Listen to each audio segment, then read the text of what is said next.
Usual. Hello.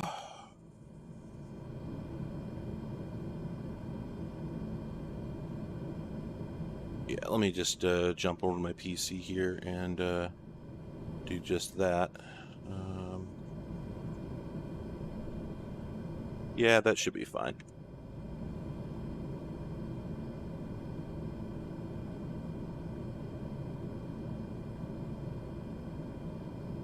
Okay, and then, oh boy.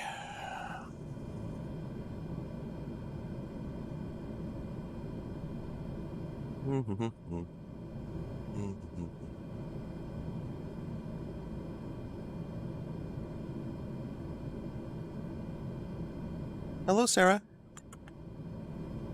Meow. Sarah's here, everyone.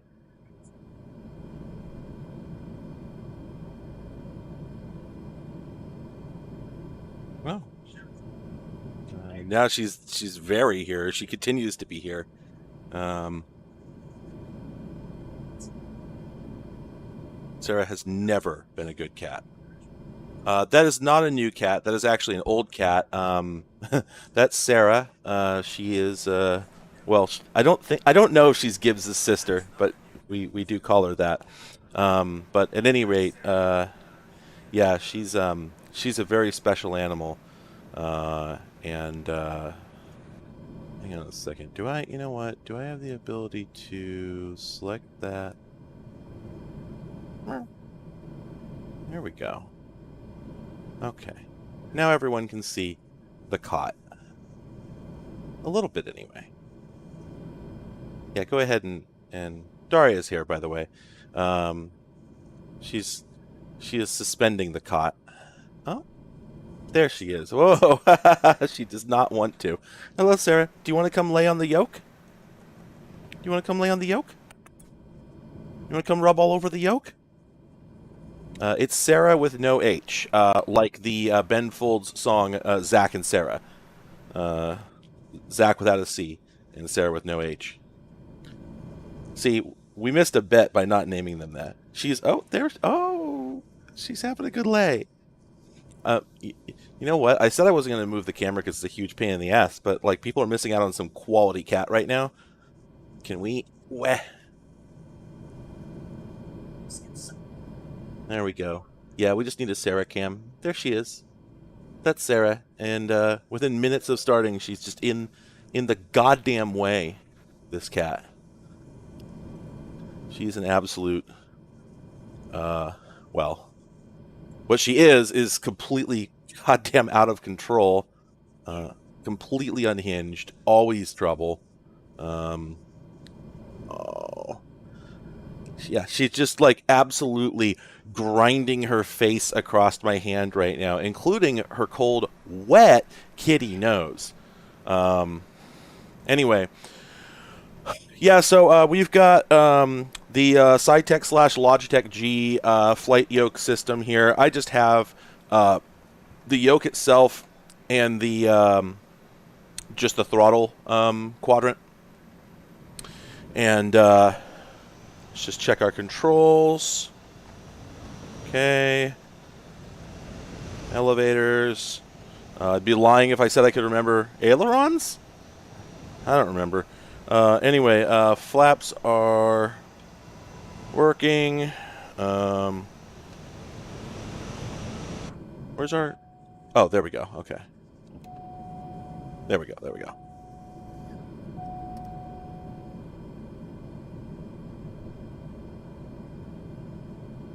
Yeah, but what if we start running out of USB bandwidth? Do you not have one handy? You don't have a second webcam in here? Huh. I've received the suggestion that I should accept super chats in exchange for cat cam. Well, that would make them super cats. Ailerons. Thank you.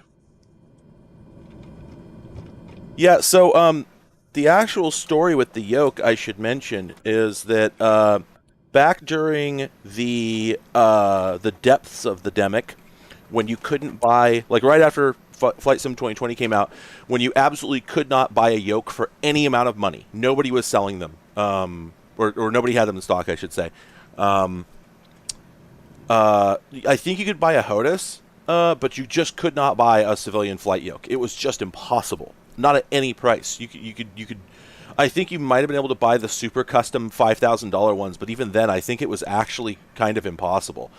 But anyway, so I think I went to the Re-PC one day, and I found this guy, which is an ancient CH Products flight yoke, which any flight sim casual is going to be familiar with, let alone enthusiasts. And this thing is super basic, but it did work, and I had a pretty good time with it. You know, it's got the throttle quadrant up there. Oh yeah, were the HOTUS hard too? Yeah, I couldn't remember. We had one, so we weren't looking. But yeah, it wouldn't surprise me. Anything that could fly a plane, anything that had flight surface controls was just absolutely... People were smoking the wood in their pipes for months, man. Anyway, but not too long after, or maybe before I got that one, I don't remember, I came across one of these, the Logitech /Cytec flight yoke system, which is of course a much nicer unit, and I got it for a really good price. It's like $75 at a time when you couldn't. I mean, they were like they're I think 150 MSRP now. And they were, at that time, if you could find one, you were paying $300 or $400, I think. And this was like a year ago, right? Like this, I'm talking about this like it was the 70s, you know? But it just happened, right? I was actually shocked maybe a couple weeks ago. I was like, wait, I wonder if the prices on yokes ever came down. Boy, howdy, they did. Anyway, this is not the yoke I got for $75, because that one didn't work at all. 100% dead to the planet. Just absolutely dead. And oh, that's right, I forgot about that. We opened it up, we looked at the board, and we found that there was like a transistor that had straight blown right off the board. And yeah, maybe we could have replaced it, or maybe there was deeper issues. But anyway, so that was just $75 sunk cost. Anyway, so it's just been sitting in the closet for quite some time, waiting for us to find another one for parts. And this one here showed up at the Re-PC as well a couple of weeks. No, it was like a month plus ago, and it was priced $75. Oh, it was 3 months. Yeah, it was like 3 months ago, and it was priced $75 and said that it would only turn right, it wouldn't turn left. And we were like, well, that's probably a simple issue, but we don't want to take a risk on it right now. So we just let it sit, because we figured it would get cheaper. And it never did, but I went in there yesterday, and I'm like, you know what? This thing's been sitting here for long enough. I will buy it for less than that. Because I said, hey, look, it's been here for a while. Obviously, nobody wants it, you know, because the prices of these things went back down. Because at $75, that's half the price of a new working one. You know, why bother, right? What's the point? So anyway, yeah, I bought it and brought it home, opened it up, and the only thing wrong with it was a dirty potentiometer. That's it. So absolutely made out like a thief on that one. Holy crap. Whoa. Sorry, hang on a second. I just got in to mess with the exposure on the camera here, and was shocked to find that adjusting it made it go completely black. But there we go. I think I see what happened there.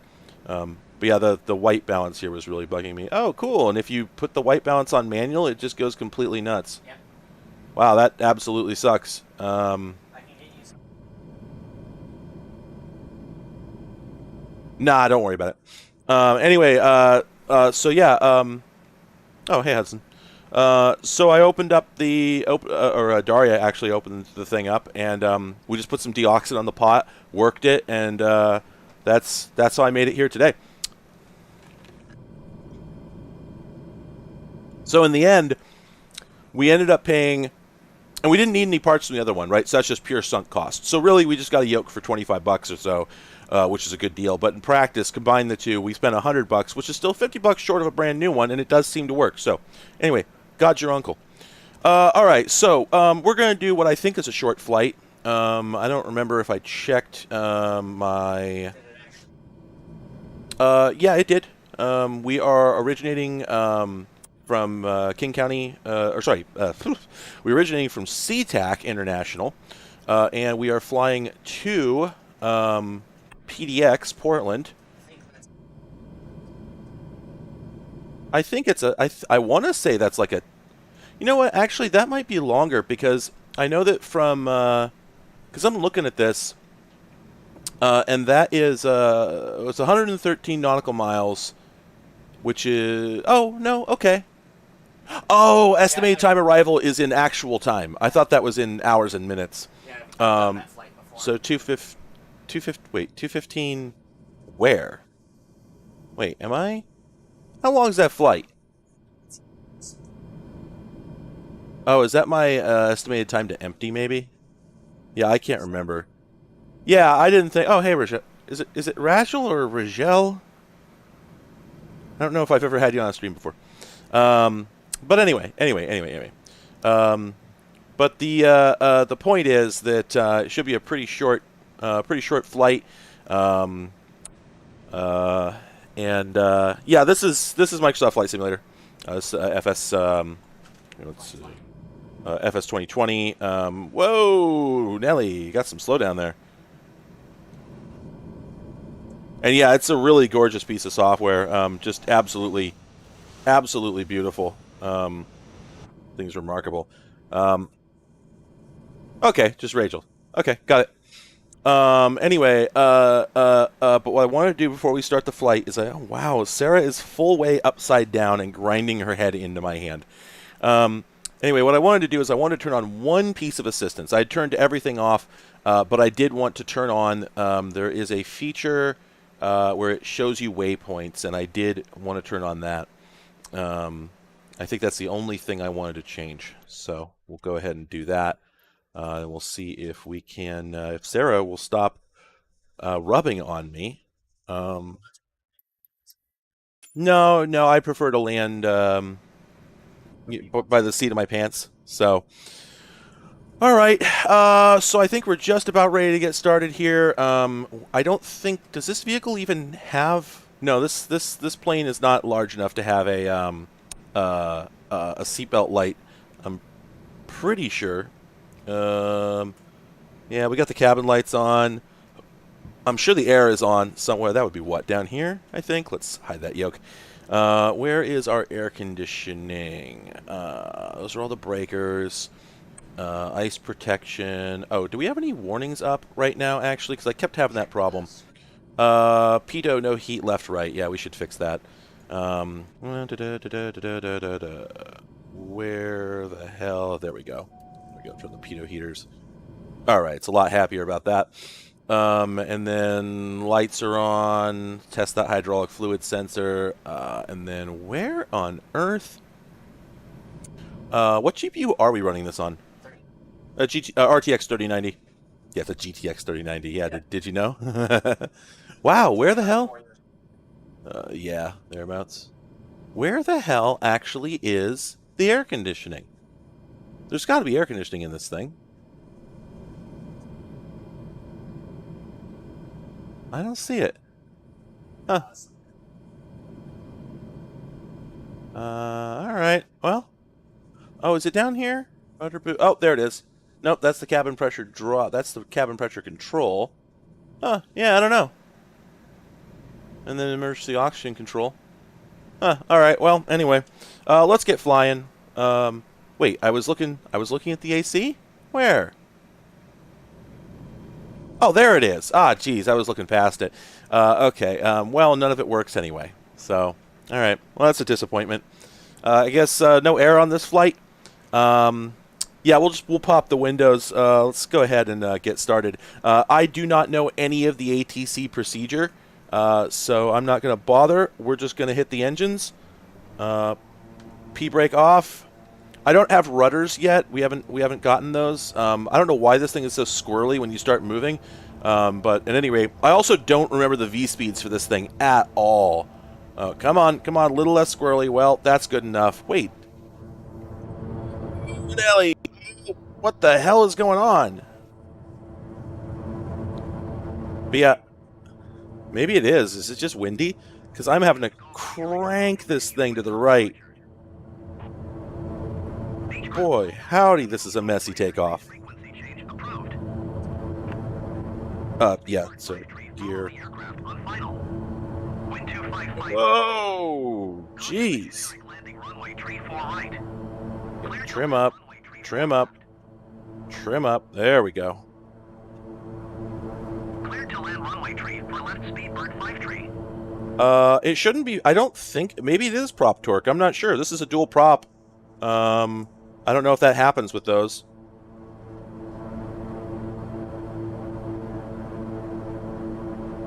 Okay.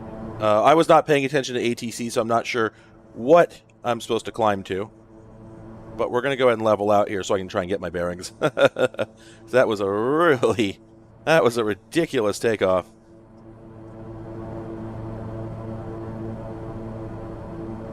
Beechcraft Golf Sierra Kilo, acknowledge last transmission. No, I won't be acknowledging shit. Follow the generic on final.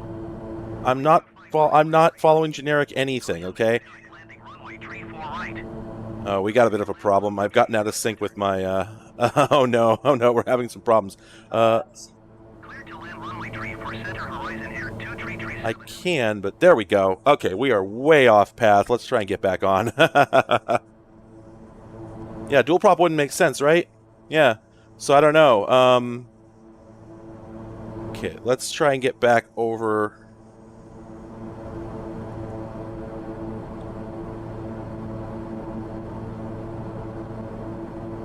Yeah, I have read a lot and watched a lot about flying and memorized none of the bureaucratic stuff. So I don't actually know. Wow, is the radio just not going to shut up? Well, maybe I'll leave his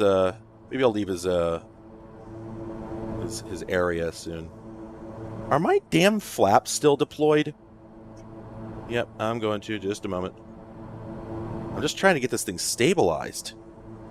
I'm just going to cheat. No, they're fine. Nope, gear's not down. Wind 255 at tree. Caution the generic again. Runway tree 4 right. Clear to land runway tree 4 center. No, that's just the there's just some little spoilers back there. Speedbird 5 tree turn. Wow, I am. Yeah, maybe it just is wind. Runway tree for center number 2 horizon air 216. God, can I just turn off the damn radio? Because this guy will not shut up, and I am not going to be responding to him ever. I have not looked at the radio controls. Seattle Tower, Commander 812 miles south inbound, ILS runway tree 4 left approach. This is. Commander 68 Seattle Tower. Oh, we are over speeding. I actually do a better job usually, but I don't know why this ATC just will not shut up. Normally they're just not this chatty, and it's really bugging the crap out of me. And also my plane is like super... There we go. Ugh, I'm just gonna kill the radio. I can't take it. It was not this ridiculous last night when I was playing. Anyway.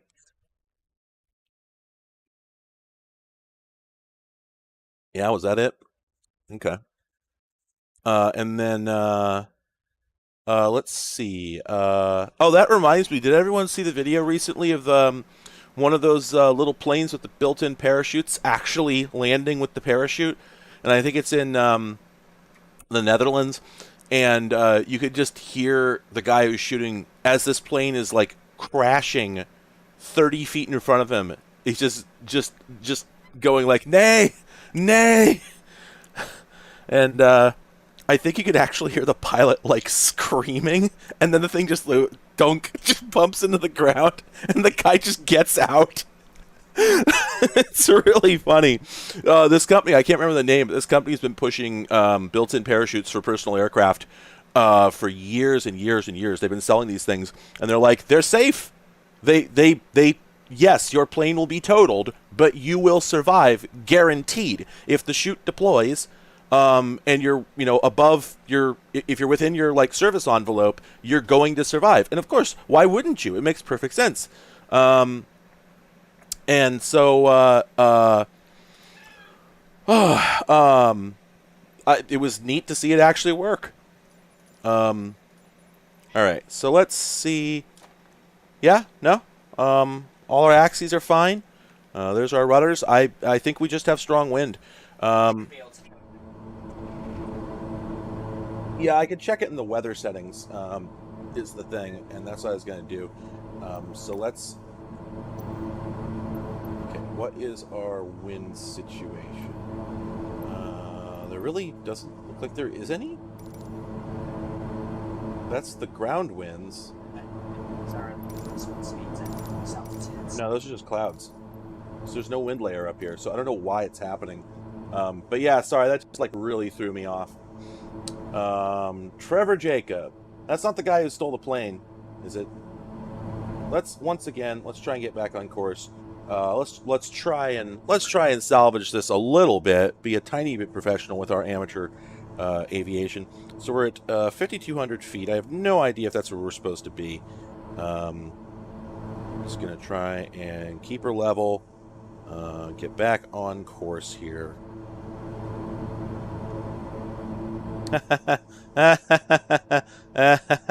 Over your head. I get it. I get it. Wow. Incredible. Oh, that guy. Wow. Yeah, I forgot about that. So, funny thing about that, I can't remember how I learned about this. So there was the guy who bailed out of a plane for YouTube views. And obviously, yeah, you know, F that guy, you know. That's the strong F word. That guy. But recently I was also reading about, oh, hey, there's another plane. We are absolutely not, honey. We are absolutely not the right, we are not the right altitude. There's supposed to be like, what, 300 to 500 feet between us and the next plane? Yeah, I think you're, no, I'm at 5,400 and I'm pretty sure there's supposed to be 300 feet between us and opposing traffic. There's a lot of things I should keep an eye on, honestly. But anyway, we are going a bit fast. We're just below the overspeed, I think. Anyway, but yeah, ATC doesn't like. There's several ATC operators that are very upset at me right now. I've turned off my targeting computer. Yeah, I see him. And I think... Can I just, like... click? Nope, that does not work. Oh, we're getting buffeted again. Maybe it is wind. It wasn't this hard last night. Of course, I wasn't flying this plane either. I am not type rated on this guy. Anyway, but yeah, so, I think recently, a couple of dudes lost their pilot's licenses, probably forever, because they attempted to do a stunt. I think Red Bull sponsored it, of course. They attempted to do a stunt where they flew two planes. Or sorry, what was it? Yeah, they were flying two planes, and they attempted to jump out of their planes, leaving them unpiloted, and skydive briefly into each other's planes to swap pilots. And they did crash both their planes. They did lose their licenses, probably forever. God, what a couple of dumbasses. Like, just the sheer screaming stupidity. Just, wow. We are very slowly climbing. Where the hell is my AOA in this guy? Is it only... I hate glass cockpits. They're so bad. It's such a stupid idea. Like, where the hell's the AOA? There should be one right there. Right here. Yeah, nothing. This sucks. Ugh. Just normal plane behavior. Yeah, that's right. That's the other thing. Yeah, they asked the FAA for permission. The FAA said no, and then they just did it anyway, as if they weren't going to be, like. Can you imagine? I think about this sort of thing a lot. Can you imagine, being, you know, a successful pilot, right? You got your license. you've flown a whole bunch of planes, you've gotten to the point where, like, you feel that confident, right? So you're quite good at flying, and you've done many thousands of hours of it, and you decide, fully knowingly, that you're never going to fly again as long as you live. Like, what a wild decision to just decide, like, I guess I'll just give up on this thing that most humans never have an opportunity to do for the rest of my life in pursuit of, what, a $4,000 paycheck? If that, you know? If it's even that. It's really, really hard. And the thing is, I don't think they'll be able to get new ones. Because this is not like a driver's license. You know? It's not like they're going to have to go to, like, conscientiousness school. I think they're probably just never going to fly ever again as long as they live. And, I mean, I imagine that, I mean, I could be assuming too much here, but, like, I guess they could try and move to another country and get licenses there, but I suspect that most nations talk to each other as far as that goes. You know, they're going to do a background check. I feel like that might come up. Because I think there are criminal charges. What's up? Yeah, I am drifting off course, aren't I? Planes need reticles.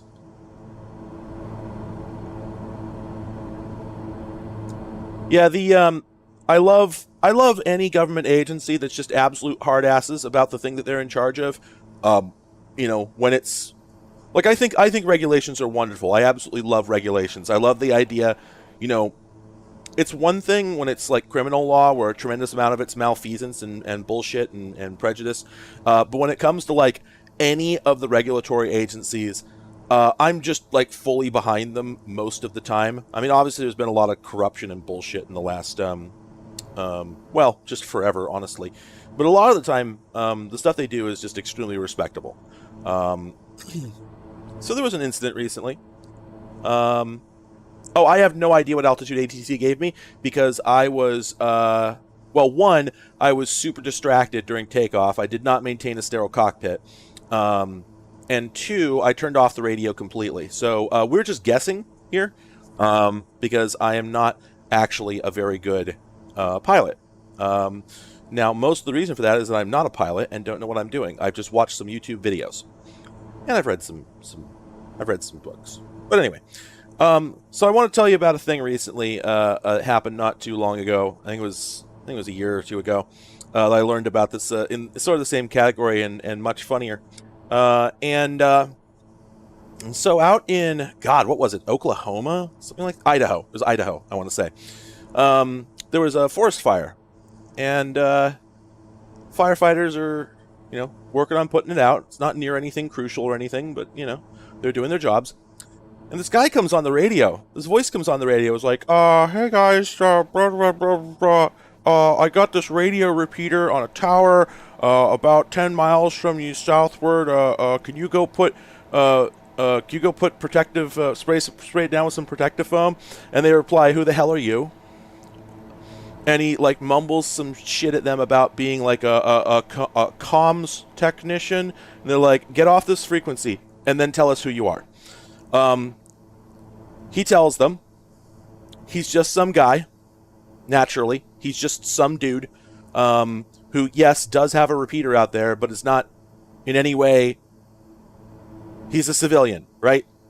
He's not involved with this at all. They immediately tell him, like, okay, tell us where you are right now. And, like, the fire marshal drives out to this airstrip and finds this dude standing out there with a handy-talkie.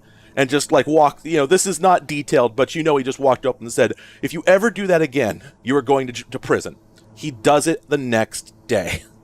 So, what ends up happening next, and I did not know this was a thing, is he gets visited by a forest cop. They have these. I can't remember the exact title, but he got visited by, like, a United States Department of the Interior Forestry Investigations Officer or whatever. And the guy comes out and has to sit down and just tells him, like, you're going to hell. We're putting you in a grave. You knew better, and this is just forewarning that you're going directly to Satan's own doorstep about this. And then the FCC absolutely eviscerates him. They hit him with the largest fine in history. I think it was the legal maximum. It was like $36,000. And they've pulled his license, and he will never broadcast again. And I don't know what the hell he expected. And the thing is, it's very important to make this point. I've known a lot of hams. My dad's a ham. My mom's a ham. Some of my best friends are hams. Sorry. I'm sorry. That joke wouldn't hold as much water if it wasn't usually about gay people, which I am. But anyway. Anyway. Sorry. It really is something that, anyway. So, I know a lot of hams. And it's a cool thing to do. I'm not into radio, but ham radio is extremely cool. It's an extremely cool hobby. It's an extremely cool skill. And from the people I've spoken to, who I trust, oh my God, Sarah, from the people I've spoken to, who I trust, and from many other sources, it is my understanding that ham radio operators do in fact serve very important roles during a lot of genuine emergencies. The trouble is that what usually happens is that the local police, firefighters, FEMA, whatever, realize that they're overburdened, they don't have infrastructure for the disaster that's happening, and they call upon the local community. The local community then turns out, and the communication problem goes the hell away because they've been prepping for this for their entire lives, basically. And it's one of the few cases of prepping that actually makes sense. And from all reports, from everything I have heard, they are appreciated and they serve a crucial role, and it is a very good thing, and we should never interfere with ham radio because we are never going to give enough funding to government agencies ever to give them the kind of disaster preparedness, communications gear and skill and operators that they can get from a community that just cares a lot, right? It's communism, and I'm all here for it. Completely, absolutely here for it. This guy is a LARPer. That's the problem. And these people apparently exist. After this story came out, I spoke to some people who were like, oh yeah, we know this guy's sort. Basically, this is why he got into ham radio, because he wants, they want to be cops. This is, Punisher shit. They want to be cops. They want to involve themselves in things, and they go and they stuff their nose in places they're not wanted. They don't wait to be called on. They do the Elon Musk cave suicide metal tube that you die in bullshit. And so it's good that this guy had his license pulled and will probably never get it back because he was never going to be a desirable member of the community.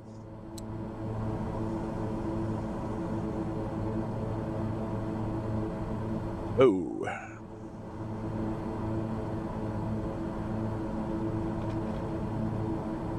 Oh, no, LARPing itself is cool, but LARPing being a cop, LARPing being emergency services to the point where you go and shove yourself into their affairs, that's not okay. And the thing is that you don't need to LARP disaster preparedness in a community that actually does it for real. If you want to be involved in, crisis situations, there are things you can volunteer for where that actually makes sense. You can go volunteer for the local fire department or for search and rescue. You can put yourself on, the list of people who will respond in actual situations where they need radio support, etc. There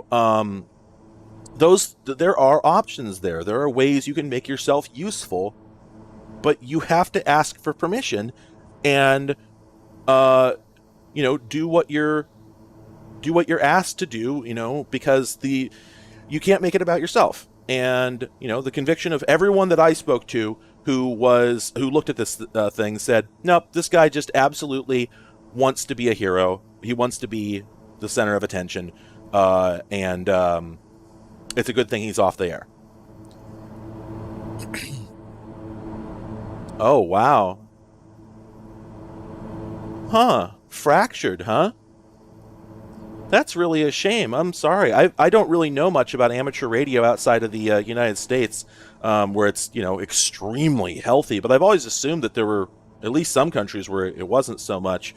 Um, what do you mean by fractured? Do you mean like is there strife or um, like do people disagree on what it should be, or what's the deal with that?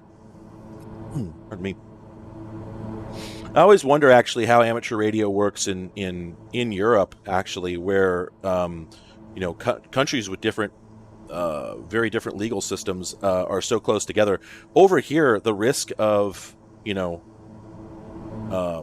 I guess it doesn't really. I guess now that I think about it, like with amateur radio, you're transmitting internationally anyway, frequently. So I guess. Huh. I never really thought about that. I guess like if the US goes, okay, amateurs, you can now broadcast on such and so, megahertz at, such and so wattage. If like Italy goes, hey, wait, we're getting those signals over here. They're kind of SOL. Like they can complain, I suppose, but you don't have to follow any other country's radio laws to broadcast into them, apparently. I mean, that's what the border blasters are about, right? And they're commercial. So now that I think about it, I guess, yeah, it doesn't really matter, right?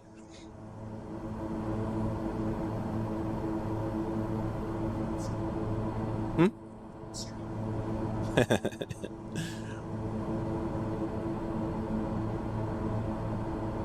Oh, wow. So there's like an offshoot ham radio group in Ireland? That is strange. Oh man, the whole wireless mic thing. So that's interesting because uh oh, that's fascinating, Adrian. That is a remarkable thing I had never thought about. I guess that's part of the reason that radios have the ability to transmit and receive on different frequencies. I mean, there's lots of other reasons, but still. Um oh, really, Bytes? I did not know that. So they actually do. Wow, I am flying really low. Yeah, but well, I did. Yes, that's true. But also, the mountains came up. I didn't go down. If I was listening to ATC, we wouldn't be in this situation. Anyway,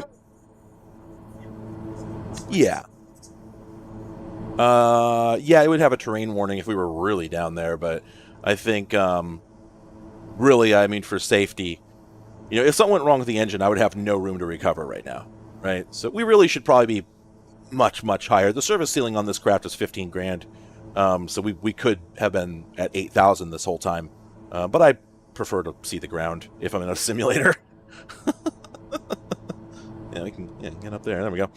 Anyway, but yeah, oh yeah. Sorry, I mean, there's lots of reasons radios have multiple frequencies, but I'm just saying it's. I'd never thought about the possibility of needing to talk to someone in a country who can't talk back to you on the same frequency. So it's another interesting use for it. Anyway, but what I was going to say is about the microphones. Yeah, I have not looked into this very much, but if you go on eBay. And look up like certain Sennheiser or whatever microphones, it turns out that you can get some of them relatively cheap, but they're not legal to use anymore because as of the last, I don't know, 10 years, sometime in the last decade, they actually outlawed some of the bands that were legal in the I think the 2010s. And so you can buy these things and they still work, but they're technically not permitted anymore. And I don't know what that does to people who just still have them and are using them. I'm guessing they get grandfathered, but I don't know how any of that works.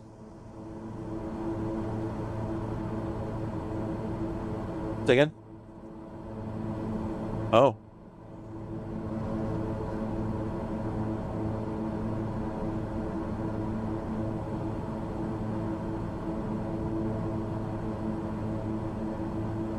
Oh, okay, that probably is the state line, isn't it?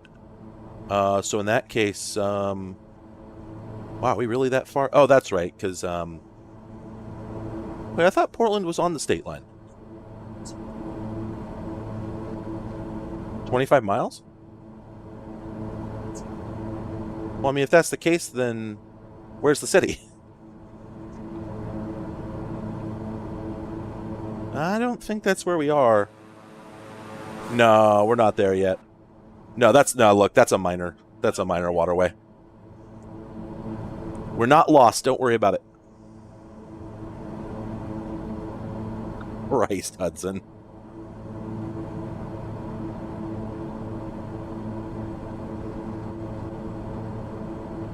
Oh, ham equipment is beautiful. Yeah, it's one, like, you can absolutely become a ham just for the gear.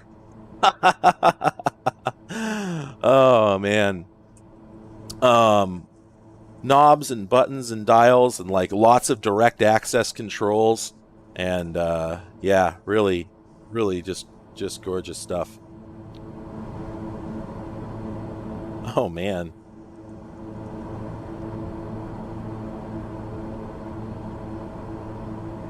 See, I don't know what that 26 feet means.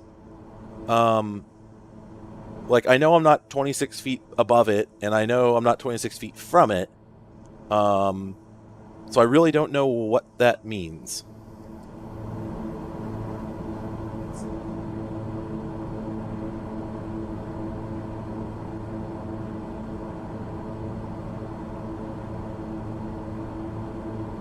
I don't think you're ever supposed to actually fly a plane like this completely manually this far. I mean, not, I say supposed, but like, of course you can. But I've always wondered whether the reason that air travel has always seemed really smooth to me, despite the fact that I hate flying, I'm just terrified of it. I know too much about planes. I read Airframe when I was like 14. As far as I know, all the stuff in there is basically accurate. But I think the reason that most air travel has always seemed really smooth to me, like very few banks and whatnot, except during takeoff and landing, is probably because of autopilot. I've always assumed that if you were flying manually, you'd have to put a lot more course corrections. But yeah, I've always wondered.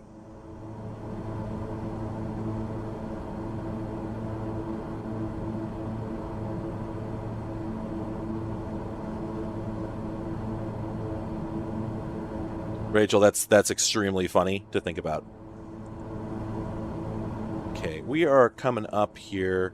We're getting pretty close, so can we... Oh, come on. No. Okay, good. It's going to give us the correct flight path.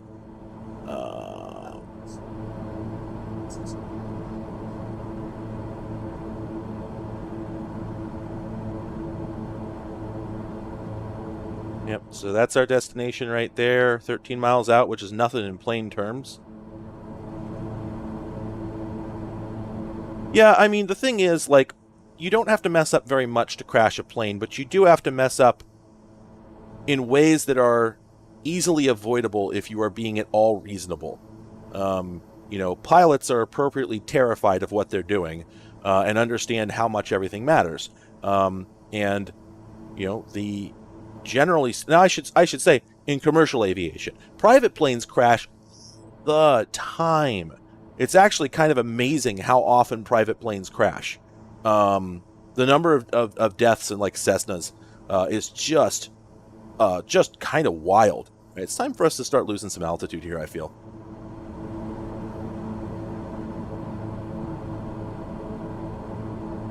Yeah, we need to lose a little more altitude here. I guess I could. I don't know. Not really sure. Yeah, you're right. That's why I'm supposed to put the flaps down if I want to lose altitude. But oh man, I've always wanted a full flight sim setup. I think because of weird old memories I have of air shows. I think I saw one at an air show, and it has never left me. But I can't be sure. Okay. There we go.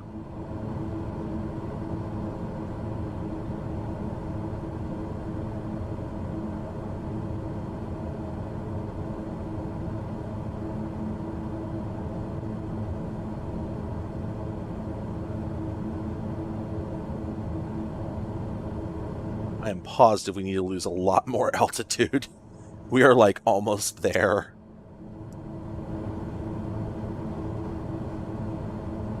Oh man, that's the slope we're taking?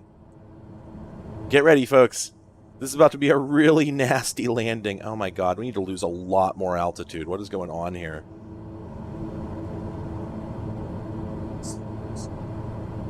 Yeah, I know. Yeah, a little bit, but... Ah, yes, the flight simulation class.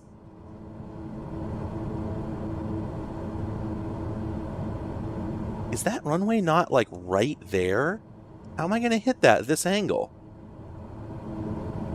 Yeah, I get that, but it still seems like a really sharp turn.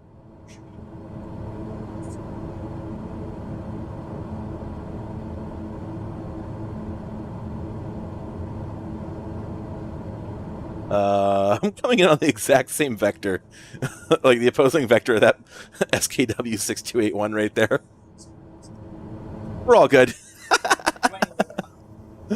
Yeah, I mean, in any sort of realistic scenario.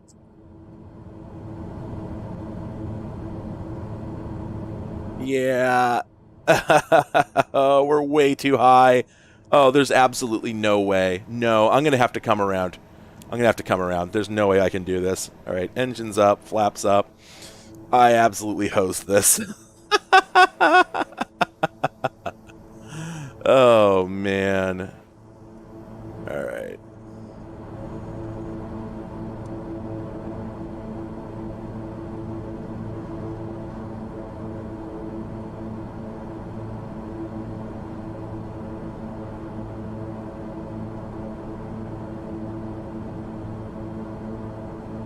Did I put my flaps up? Yeah, I did.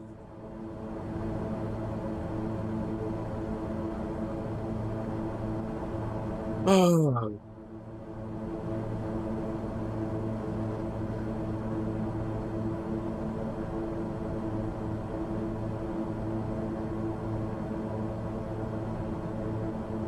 Hmm? Oh, okay. Yeah, I wanted to get... Yeah, I wanted to get... Well, I'm just... Yeah, I'm just describing a very large circle is all. Why is it running so slow? I'm going to turn down the graphics settings a little bit. I might like a higher frame rate, let me tell you. Engine power there. Yeah. I don't know. Should be GPU, I would think.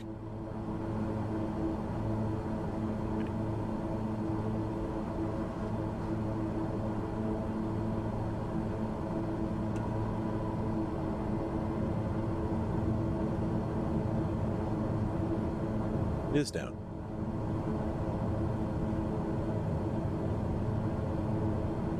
Sorry, everyone. Sterile cockpit time. If we're going to crash this thing, then I have to have full concentration. Otherwise, we might successfully land. We don't want that.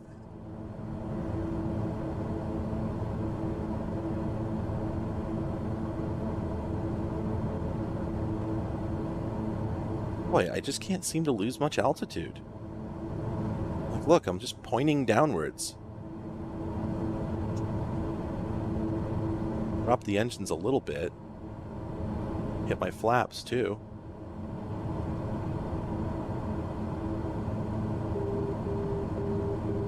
Getting beeped. Why are we beeping?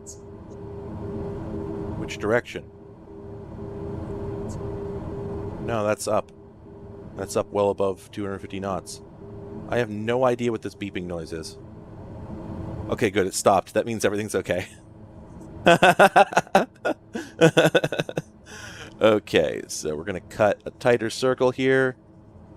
We utterly missed it. Completely. I mean, we can connect at this point, but this isn't at all... Yeah. I mean, there are some wild approaches that do work like this. Okay. Flaps down all the way, gear down. There's absolutely no way we can safely do this. Like, all of our occupants are just, huh? Oh, yeah. our passengers are just absolutely everyone is vomiting right now. We are landing in PDX. We just got here from Seattle, and we're about to have a very rough, extremely violent, about to have a very, very unpleasant landing.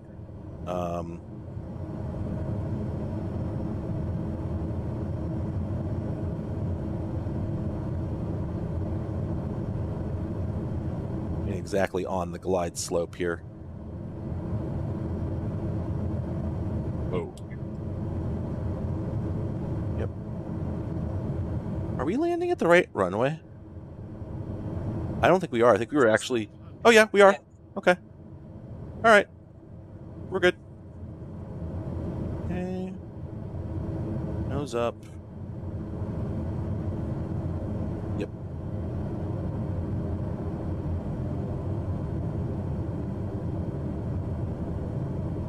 Okay. We are not losing enough speed, are we? Enough height, I should say. We'll lose a lot of speed when I hit the brakes.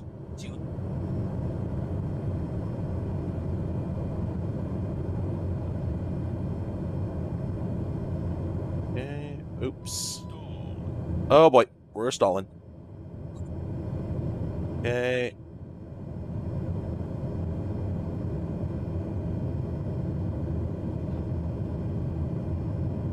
We didn't exactly land centered, but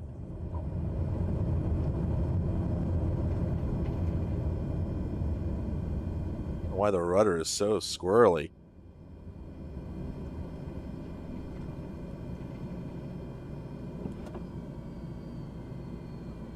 Yeah. Oh, that makes sense. Okay, cool. Whoa. I didn't realize we were still rolling. Oh, I didn't put my e-brake on. There we go. Oh.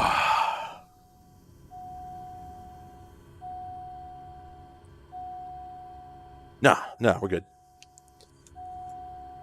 Come on, I silenced that. Wait, did that say warn fire? That said warn fire.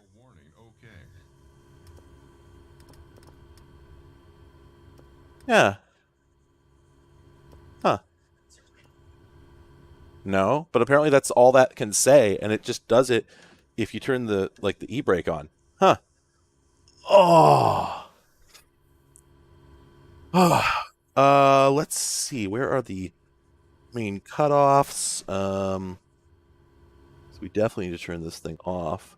Oh, those are down here, right?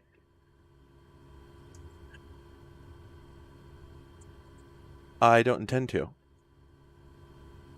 Inoperative. All right, well. Oh, what? I didn't know it was possible to win. Do I get points for that? Nope. Oh, actually. Oh, apparently we've taken off and landed 62 and 38 times. Nice. All right.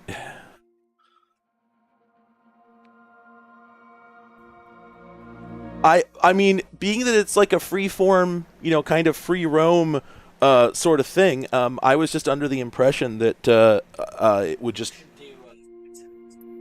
let you keep going. Let's do a landing challenge. Epic. I can do something that's epic. Do we want to be epic? Let's be epic. All right. 3 runways. Okay. 3 miles, turn right, keep on your glide slope until you connect with the 10,000-foot long runway. We'd like to connect. Oh, man. Yeah, it is very, very hard to fly planes. Like, they're not intuitive at all.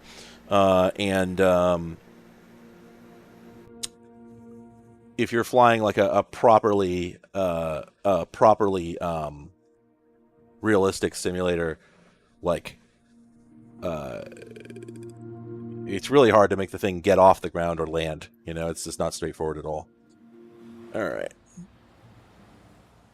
Okay, so we want to hit 180 as we begin to turn, and then be down to 160 and then 140 as we're leveling out on the glide slope. Okay. All right.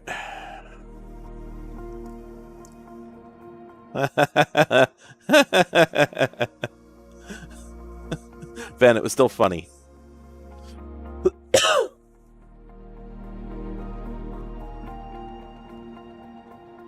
Yeah, that's the thing. Like, landing is terrifying as a concept. You know, the idea of, like, no, you need to actually lose the ability for... The plane needs to stop flying. You need to drop, like, a rock out of the air. It's nuts to me, you know? The whole, like... the whole concept of flaps, right? When you put your flaps out, you're making your plane worse. Like, you're putting holes in your plane so it doesn't work as well. All right. Okay. Do we have visibility on... Nope, no navs. Okay. That's right, it is on hard mode. Well, it said to go 3 nautical miles. So where's our odometer? Oh, man, I don't know. Oh, boy. We are... Wait a minute. What's... Oh! Wait. There we go. Sorry. No, I think that's just an indicator. I could be wrong. Yeah, that's just an indicator, though. Oh, we're overspeeding.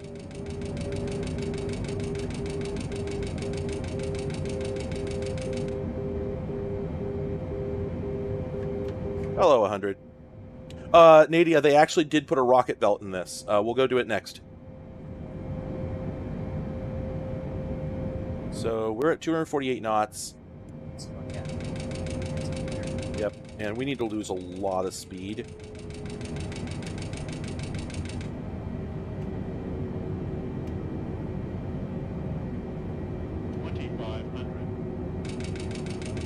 Wow. I'm trying my best to lose speed here. Okay. All right, so we're way off target. Okay, but now we're at 180 knots. Okay, let's try and stop there. Okay, our gear's already down.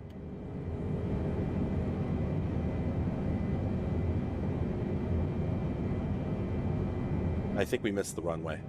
We did miss. We missed the hell out of the runway. All right, well, in that case, max engines. Just have a good time in a 747. It's right there. Yeah, but we're at completely the wrong angle. It's this way. So, Right, yeah, that's fair. All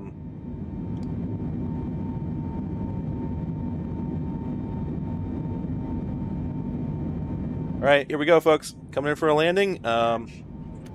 Engines down. Flaps out. No, we got this. We got this. It's a 747. They're very aerodynamic. We got this. We got this. Did I tell you we had this?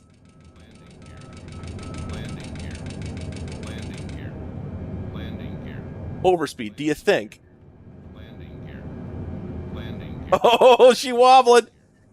Oh. Wait, I had the gear down. Landing gear. Don't sink.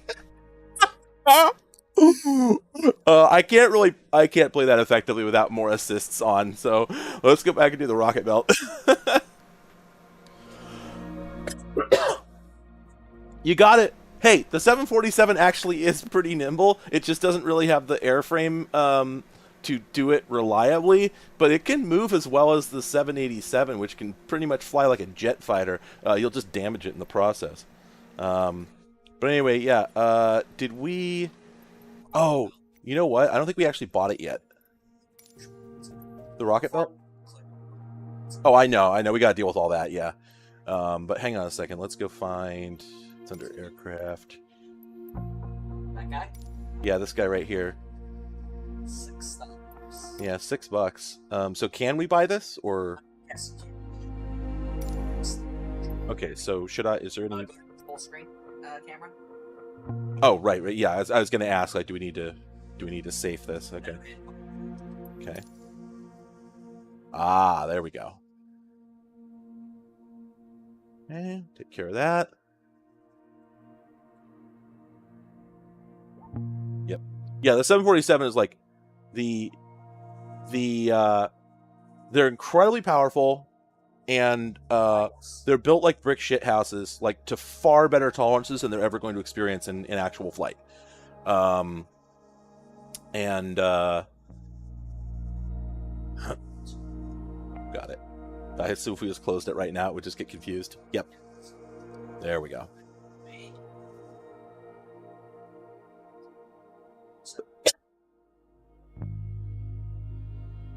Okay. All right, we'll have this in a moment. Yeah. Oh, but it lost the. Oh. There we go. All right. Rolled map. Once again, let's take off from Joint Base Lewis McChord. Why not? Other. Oh wait, why would it not? Wait, is it in jets? Oh my god, it's a jet. All right. Bob. Oh yeah, no idea. We're gonna find out. Okay, throttle at 0. My guess is it's going to be like a helicopter, where we're just going to start out VTOL straight up and then tilt forward to start moving. Yeah, it's a jet. It's a jet pack, so that makes it a jet, right? Yeah, defo. Woo. FAA investigation. Dang it. That's what happened. 737 minimum. I think you can get a 787 for this, but it costs a fortune. Whoa! Did we start out in the air? Oh. Wait, do we just look straight up? Yeah. You're drifting. Woo! Wait! Oh, this is so glitchy!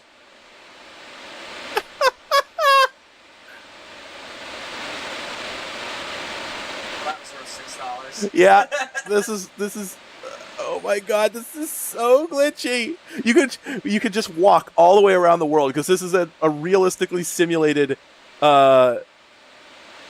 actual Earth. But we just look straight up? How the hell?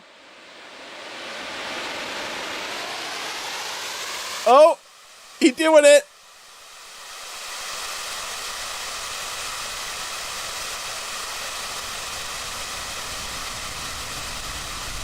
Oh, what? What does he look like? Oh, that's actually better than I expected.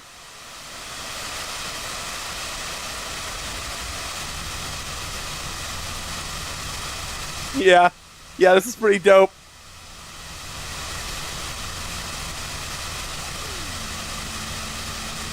Oh, we're stalling. You hear that whoop? Sounds like slow whoop. Do we have flaps? Whoa! What? What the hell just happened?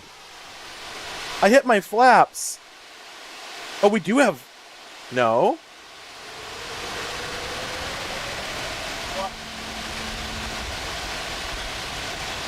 What on earth has occurred?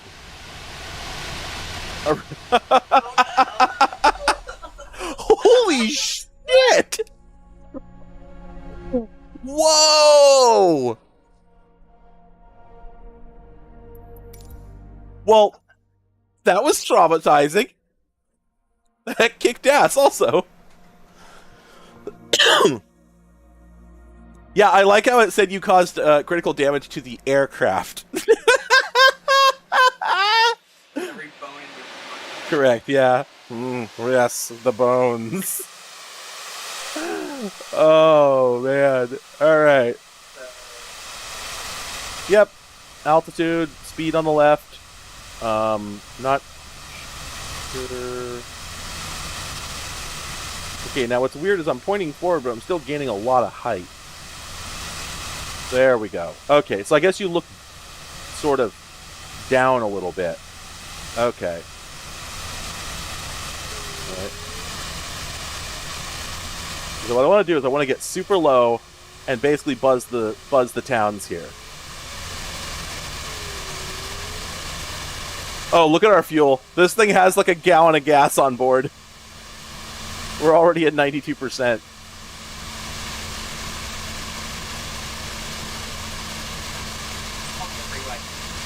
Oh, I was heading for the main drag here. I think we're in Seattle? Well, I mean, SeaTac. Oh, joint. Oh, right. So this is Tacoma. So I don't care who dies.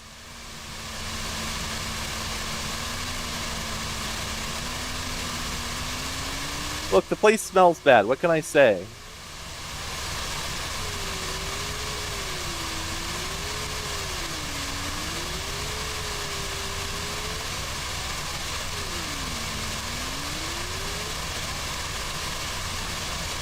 There's some cars, but they're having problems. Oh boy, we might be having problems too. Oh boy. Oh, frame rate. Whoa! Yeah, right.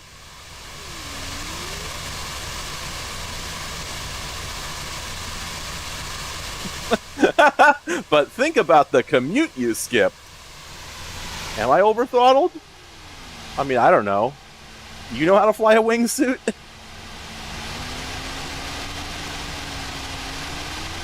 Already did.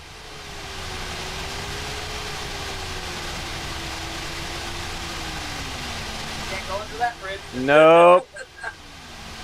Oh, it doesn't like that!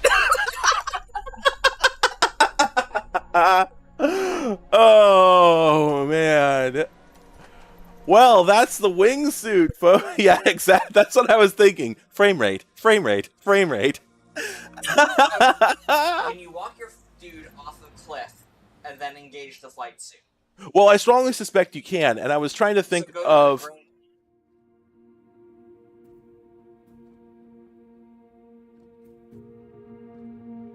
There's a Grand Canyon Airport, but I don't know how close that is to the actual Granyon.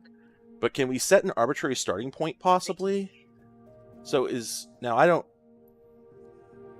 I suspect that might be it. Is this the canyon here?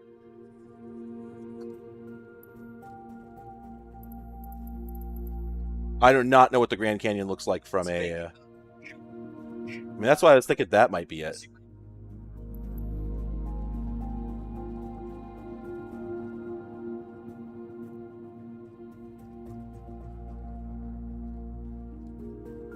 Well, I mean, maybe perhaps technically, but I think... Isn't this it? No. No, that's... Oh, that's a road. You're right. Yeah, but I think that... Isn't that the river down the middle? I think it might be. Let's find out. Departure. I'm departing anyway.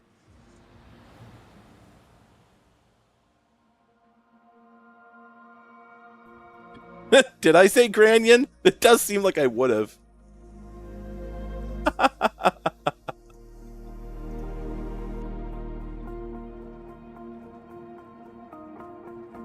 Okay, it was that big river type area that we were looking at.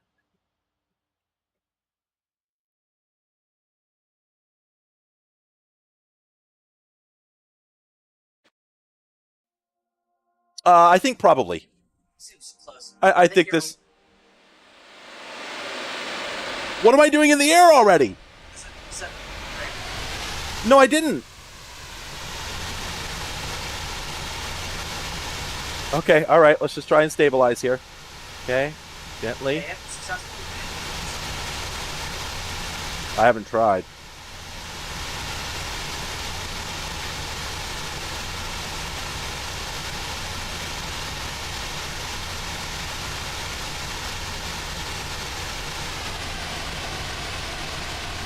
Well, somebody tell me, did I do it? Oh, there's Sarah. Oh, right, that is what I came here to do. I completely forgot.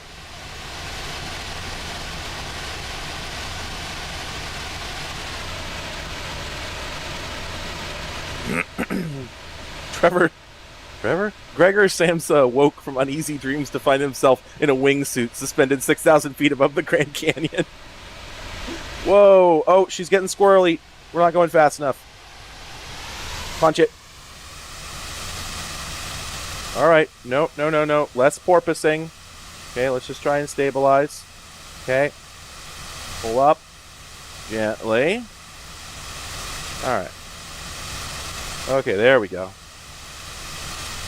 Yeah, God only knows how do you land this thing?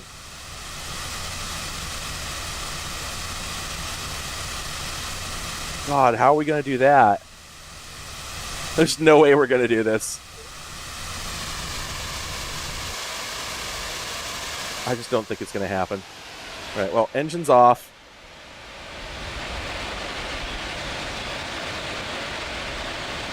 Hang on.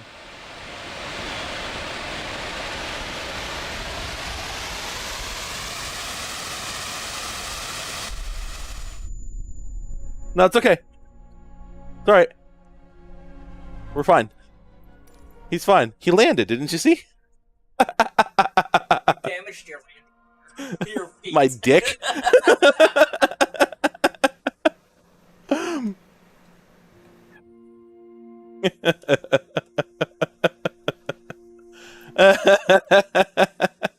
I learned porpoising from Michael Crichton's airframe. That whole thing, I think. Like this whole... Yeah, I think this is where we want to be, ish. Let's try. You know what? That looks good. Altitude 1640. Right, but how do we? Oops, crap. But how do we set the altitude? Because it's over here.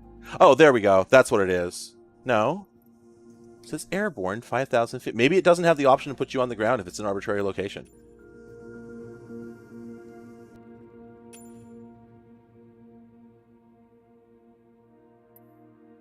Maybe the wingsuits do. Yeah, maybe they use parachutes. Let's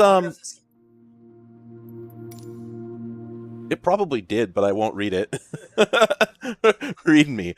No. Yeah, you know what? Maybe we should try deploying the landing gear.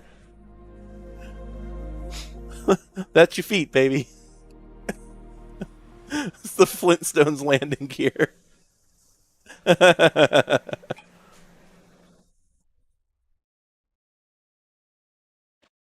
Sonorous. Okay, we're ready to fly? That's not true. I'm not ready to fly at all. Okay. Okay, shoot. Okay, that is how you do it. I did. I thought I had. Could have sworn.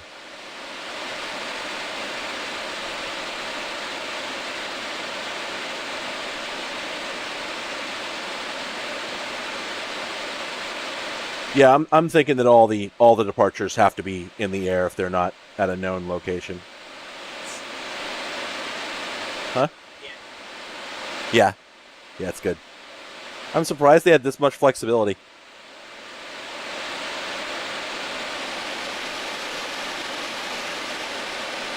Okay, so the engines are still running, so I can use them to sort of slow things down if I want. Can I? You know what? I'm going to... I deployed it a bit too early, so that's what I suspect.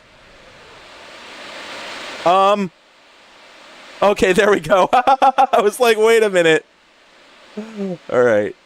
No, turn around, you bastard. Bastard, come on. Where? I can't see anything. We don't have very much control.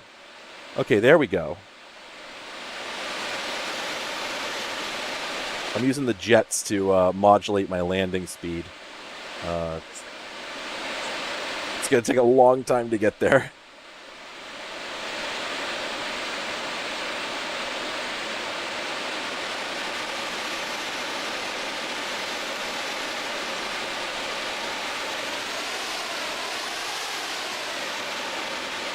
But I mean, now that I'm here...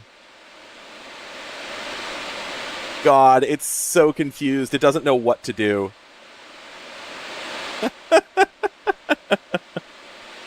Can we just, turn the engine off? Like, I know... Yeah, that doesn't do it either.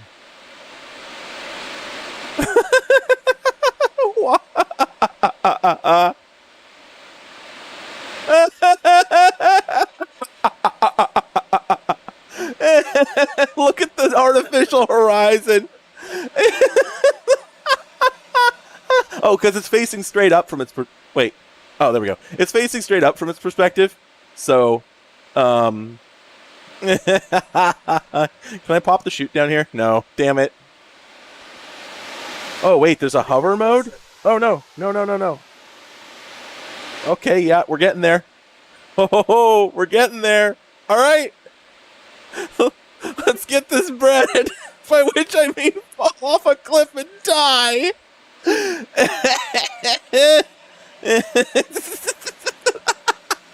For some reason, my reaction to this image is, man, I love Fallout 3. The Gamebryo energy here is intense. I'm not turning that direction. I don't know why he's going over there. I'm trying everything. Oh, no. Oh, boy. Wait, can we hover our way? This is actually quicker. Cool. Okay, there we go. Wait, no, things aren't going well. No, we can do this. There we go. More throttle.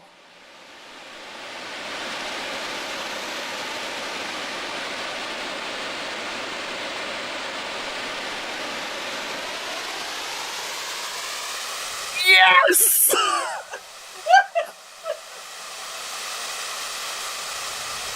It's accomplishing what we intended, right? There we go. Okay, we'll get there much faster now.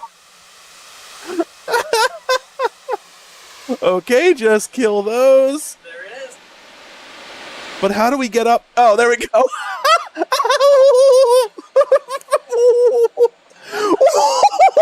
the fuck?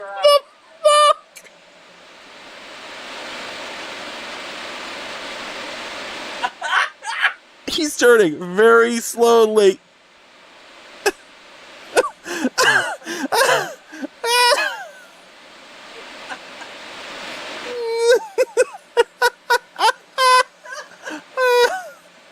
Stable.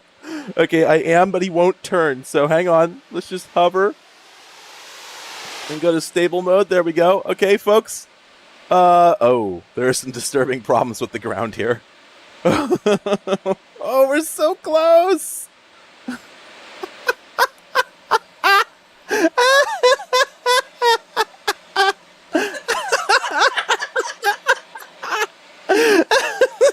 Oh, no, why are we going that way? Oh, there we go. Why can he walk? Why does this even work? Oh, come on. It's taken me so long to get here. Please let me fall off a cliff. Oh, no. You bastards. No, wrong way.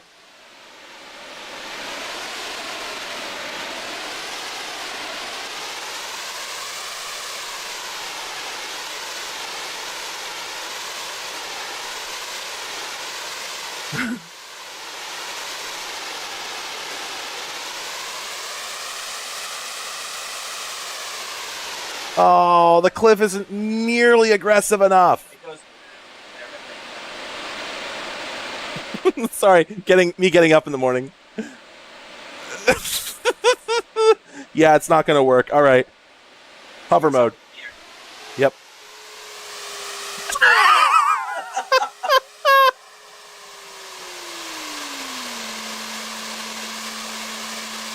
No, why are you going down?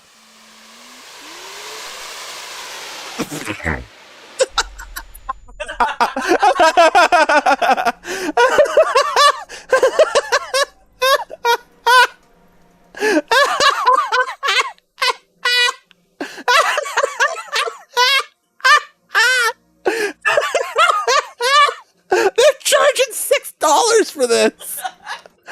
Aircraft, prove it. Owned. You're not. If you have the Halo Pelican, you are owned. Oh man, is there anything else just completely inappropriate in here? Okay, what do we got?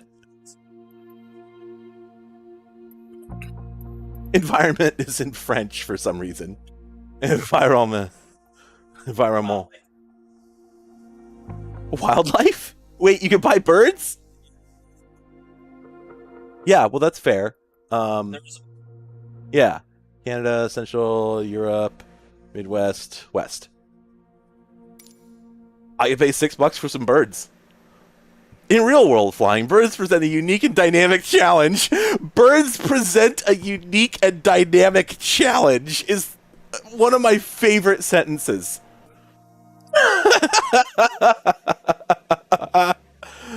Oh. Yeah, legitimately, this adds birds that you could run into that just kill you. Outstanding. And they're LOD optimized. Let's see those birds. They have a picture of one being sucked into an engine or being struck by a Randy Johnson fastball. Oh my god, there's so many of them. This is why people hate the geese. Oh, look, the dumbest bird alive. If you've never seen an actual eagle, they're kind of incredible because they look so stupid. They're just absolutely the dumbest looking birds in the world. A seagull looks like Albert Einstein next to an eagle. Just one brain cell. Do we want to buy birds? Yeah, but that's fair. But we might not even ever see them. Nah, we'll buy the birds. I need to actually step away for a second. Although I can't even remember why I was stepping away. But I do need to step away for a moment. In between. Huh? I don't know. I don't really have anything, so... Click. There we go. But I do just need like a brief... I do need a brief break here. Turn to transaction, authorize. Okay, and then... wait just a second. I need my break image here, which is that one there. Let me just...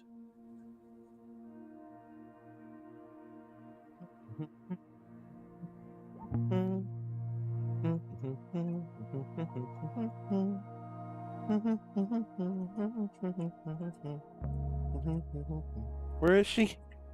Sarah, come here.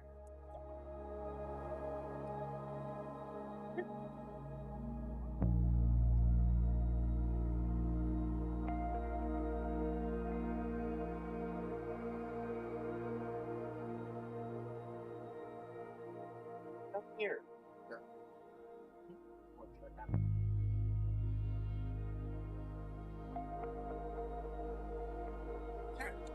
Sarah, come here. Come here. Say hello. I'm trying to put the microphone on her.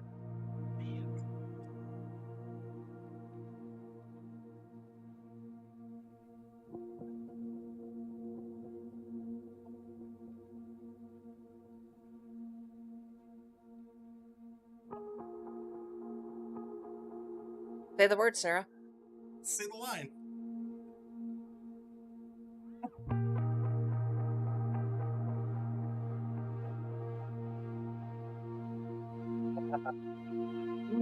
Okay, well, I'm going to step away for a few minutes. I'll be back, folks.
Hey, folks.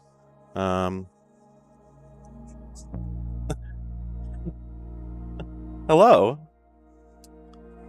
Oh, oh, she's making things difficult.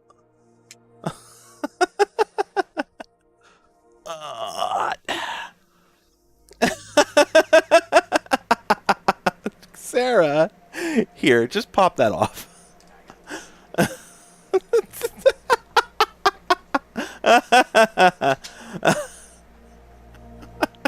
Just take the damn thing off and show everyone the kitty. Hello. Oh, let's get that.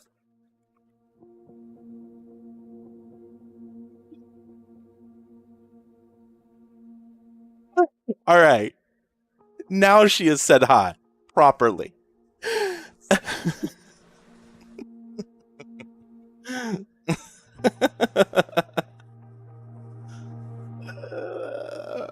Gosh.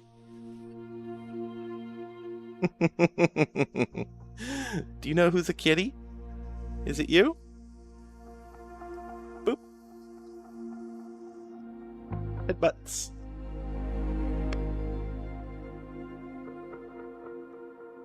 Everyone, as calm and peaceful as she looks right now, she isn't. She is just pure chaos, who has decided for the moment to lay on the desk, but will later cause many problems.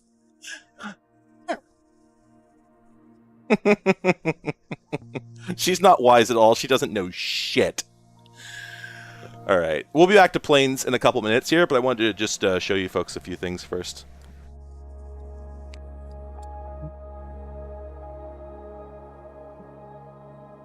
There we go. Yeah, I just got a couple things lately, and I figured I would just show them to you.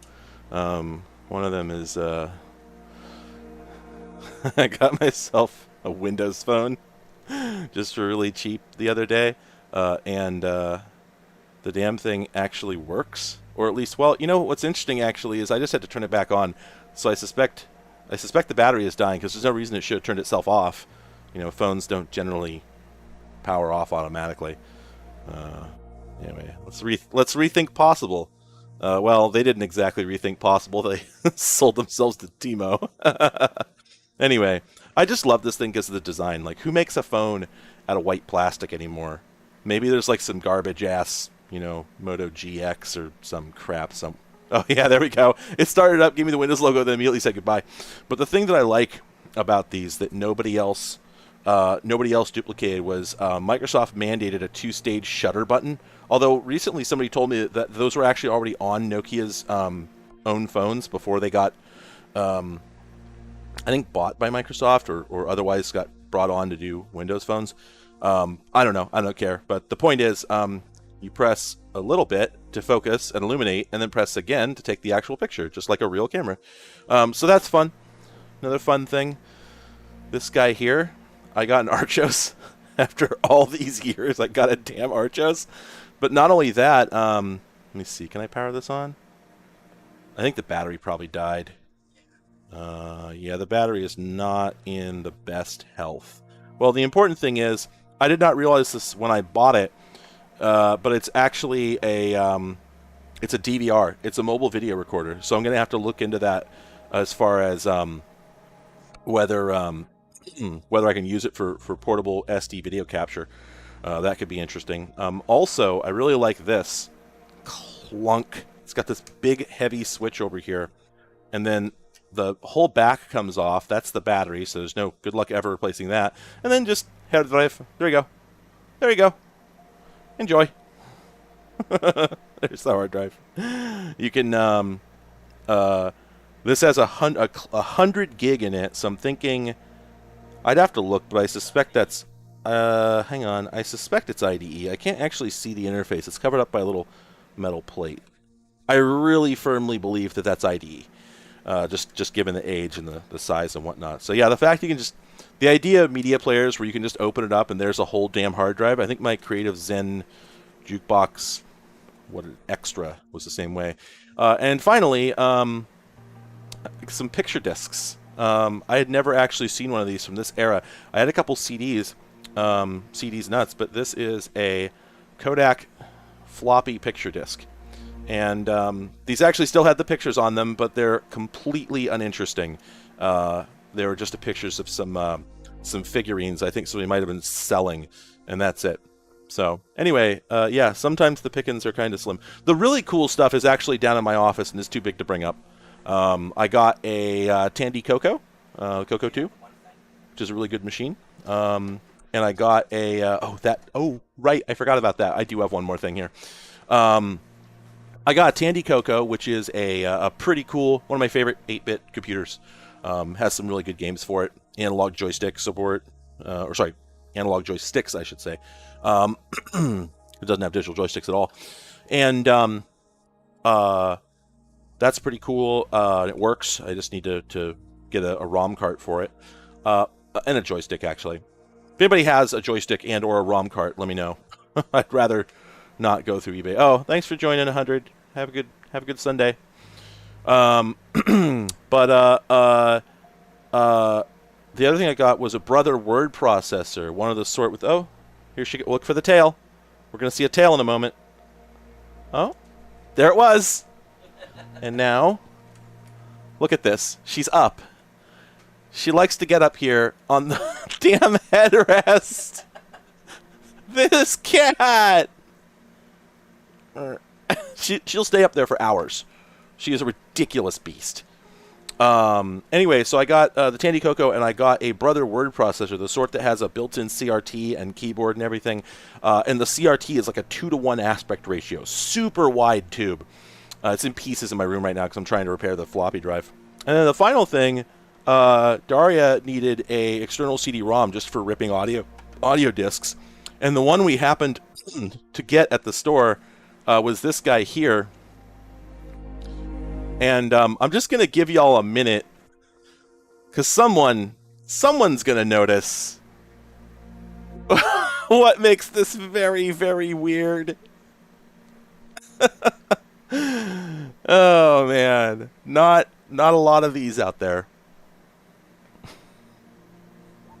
So, yeah, HD DVD and Blu-ray. It's got... I think it's the LG drive. It's like the only one that did both formats. Yeah, talk about super multi-drive. Look at all those icons.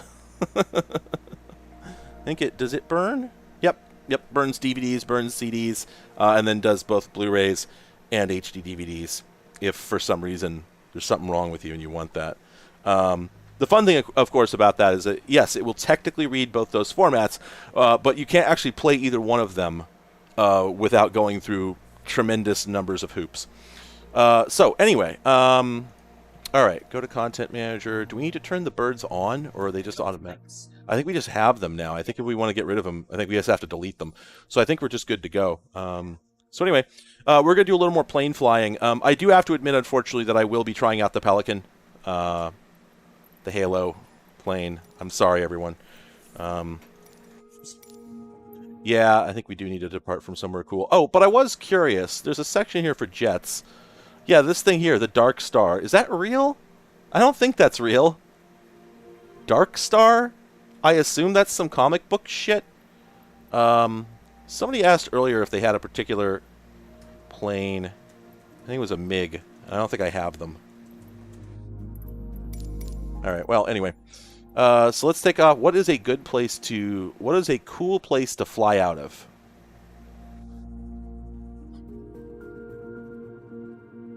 Not LAX. Let's just fly out of Tokyo International. Why not?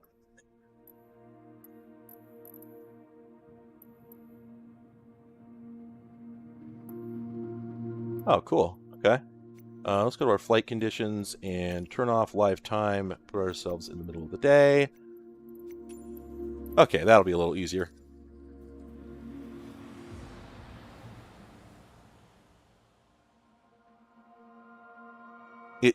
It does not do rewritable Blu-rays. It's just a DVD burner. It doesn't do the other recordables, as far as I can tell.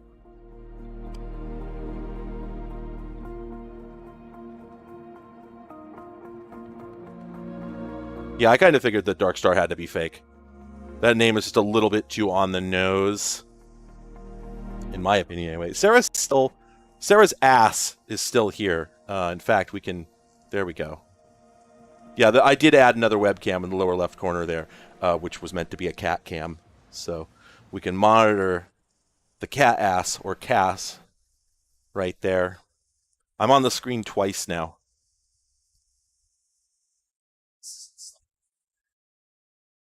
Yeah, and it's still... Yeah. Oh, yeah, I did upload the entire home shopping channel ad because it had been deleted off all other channels. I thought it got deleted again off of mine. Okay. So, let's look around and see what they've done in this cockpit. Wait, does the stick not move? Well, I guess it could be one of those, like, F-14... Oh, damn it. Okay. Oh, right. I forgot. When you're moving around with the mouse, the controls don't do anything. Right? Which I guess sort of makes sense, but also... But yeah, I kind of hoped for the F-14 style non-moving stick. Anyway, wait, do these actually work? Radar oh. Camera unavailable. Radar map. If we go to radar map. Okay.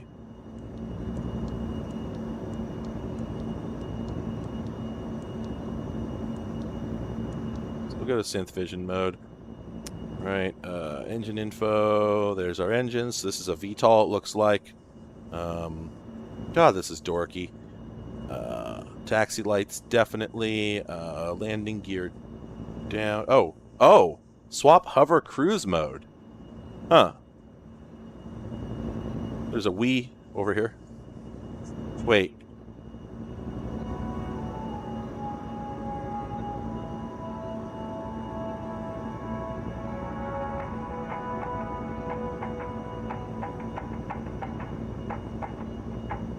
Yes, this is the Halo plane. I'm going to stop that because I don't know what it is that might get content ID'd. Anyway, alright, co-pilot positions, same setup. Wait. Oh, those are the starters, okay. Okay, main throttle, cross-feed, fuel valves. It's weird, I would have thought they'd be like fusion engines. You wouldn't need any of that crap. Stand clear of hazard areas. Yeah, okay. We got brakes. Oh, right. Okay, there's our brakes, and then...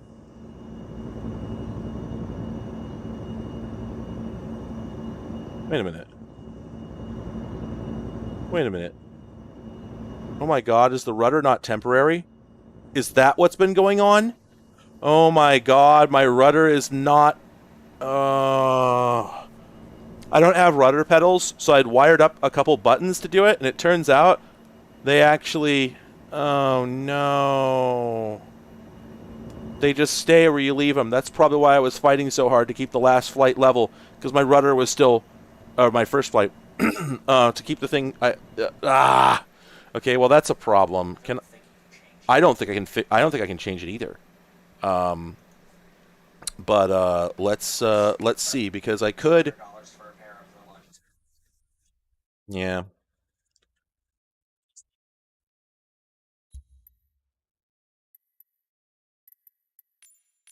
That's true, yeah. Yeah, I'm pretty sure they do.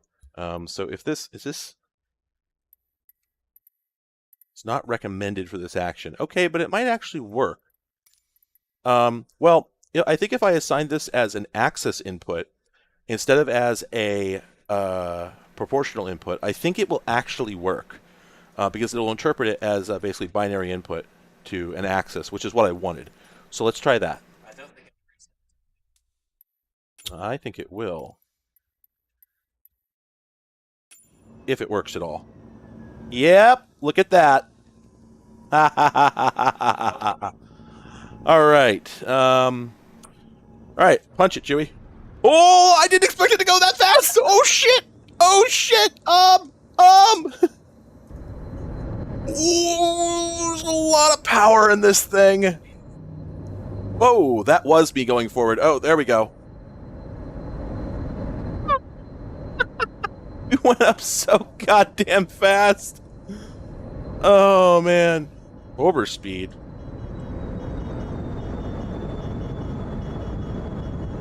Holy crap. Yeah,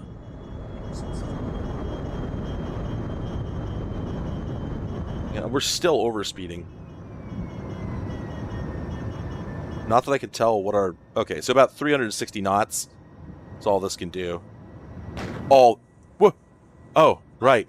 That was the sound of someone donating to me, but for some reason, I can't see it. So I don't know what it said. There we go. I got it. Yeah. What are you doing with serial ports? Do you need that many? You know, if you're talking to things that aren't like continuous report, you could always get a... Like if you're not dealing with like sensors or something, you could always get a terminal server instead. Okay, we're gonna go down and buzz what I assume is Tokyo. Huh? Yeah.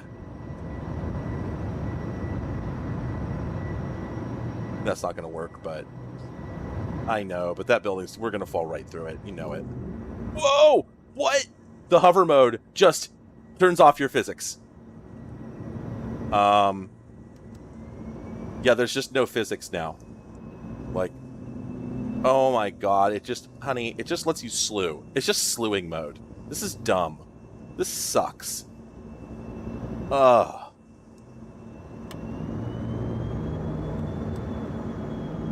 Yeah, that's as much as the whole damn, yeah.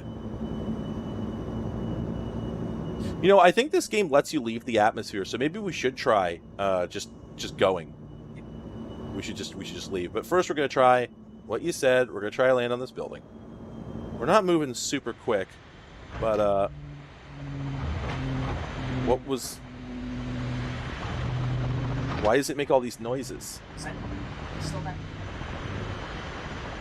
I don't think the landing gear can be...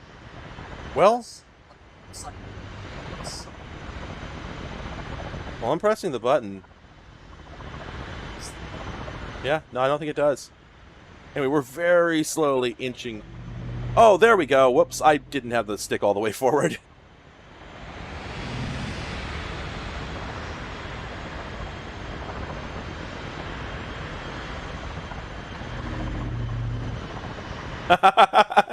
Yeah, we're a helicopter. Why not?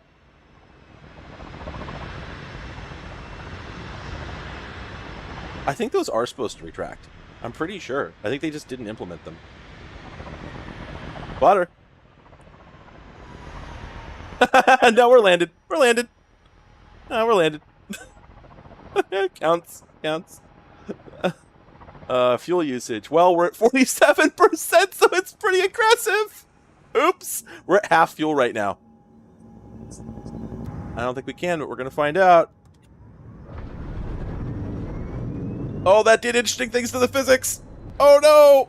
We collided with the building.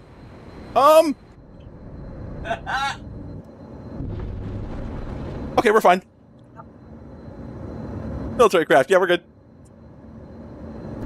Alright, switch to standard flight mode. This is dumb. This thing is not very well simulated. I mean, it wasn't supposed to be, right? But still, I'm still right. Alright. We go up. Can we stall this thing? Yeah, without too much. Yeah, we can see it stalling already. Where is our... Okay, we're pulling 1G. Well, there's that plus 1G. I'm not sure how to read that. I mean, it does seem like it's just going, right? It is just going, but yeah, but look at our speed. See our airspeed is dropping? Right, that's what I'm saying. I don't think we're going to make it. I mean, we're going pretty quick. We're going to stall. Pretty definitely. Yeah, you know what? We're losing lift. There's no flaps on this thing. Oh, this is absolutely a novelty, yes. Can anyone remind me how thick the atmosphere is, generally speaking? I can never remember. Oh yeah, see our AOA is starting to get pretty unpleasant. So we're gonna hit 30, maybe 35. We're not gonna get above that. We're hitting the service ceiling. See, I'm having to pull up more and more to keep it from don't sink, don't sink, don't sink. We are climbing pretty fast. So 60 miles. That's what, 300,000 feet? Did I do my math right? I don't think we're going to hit that. Nowhere close. I know we can, just not in this... huh? Yeah, we could, and I wonder, you know, how would this do in space if we could just get out there to begin with. So let's go to developers, developer mode on. Well, it's the easiest way to get there, though. Options, tools. Okay. You know, I actually don't know how to run slew mode now that I think about it. Yeah, so... Okay, I guess we'll go look at the controls. Sloop. Yeah, I didn't like saying that. Oh, so none of these are hooked. Oh, wait, that's... Wait, hang on. I gotta go over the keyboard. There we go. Okay, so it's gonna be F... Oh, slew axis, translate up. Fast. F4. So to enter mode... Okay, so it's Y to enter slewing mode. And we use the numpad to move around laterally. And then use F4 to go up, and F1 to go down. Oh, there we go! Oh, we're going! Oh, lordy! Oh, shit! Okay. All right, that's 27,500. All right, we've slipped the surly bonds of Earth. Oh, Lord. Oh, no. Oh, we're going down. Oh, this thing does not have the juice to eat this goose.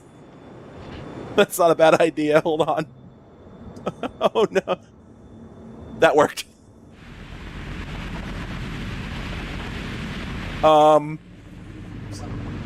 There we go. There we go. All right. Space. We're in space now. But look at the altitude. It's just like... Wait, that's weird. Why is the altitude fixed? It says our vertical speed is decreasing 13,000 feet. Yeah, I think it's just very confused. There's some weird stuff going on in the side. Maybe that is frost. I don't know. All right, so when this switches back to normal pilot mode, it's just going to start plummeting.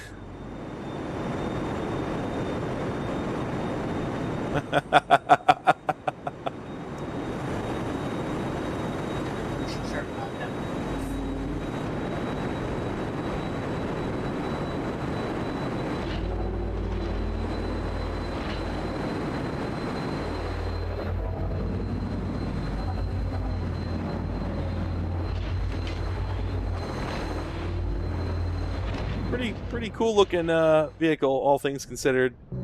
Too bad we're gonna die. Those are some noises.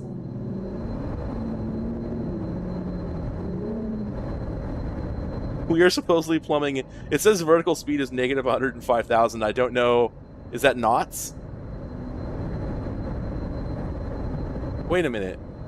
The simulation's running, right? We're not paused? No, we're just really high up there. I don't know why the altimeter is broken. Maybe we damaged it. But it was working earlier. It was working when I was first falling.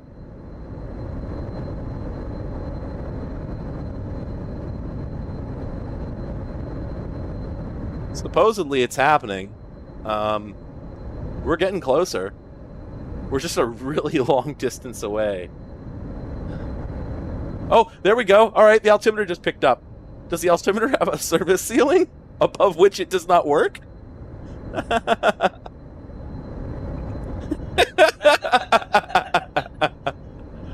Oh, now it's saying that we're overspeeding. Oh, because it finally noticed how fast we were going.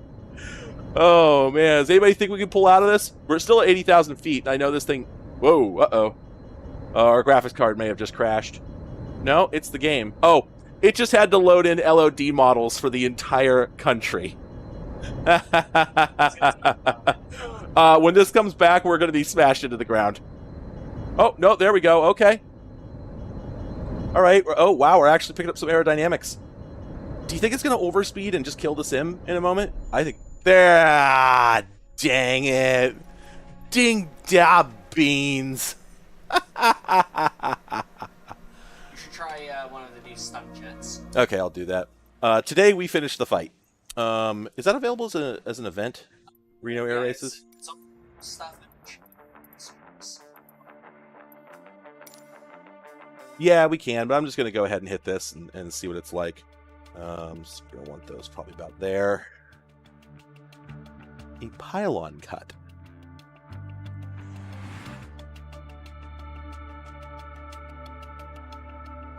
Red Bull, Red Bull, Red Bull. That's my god. That's my truth.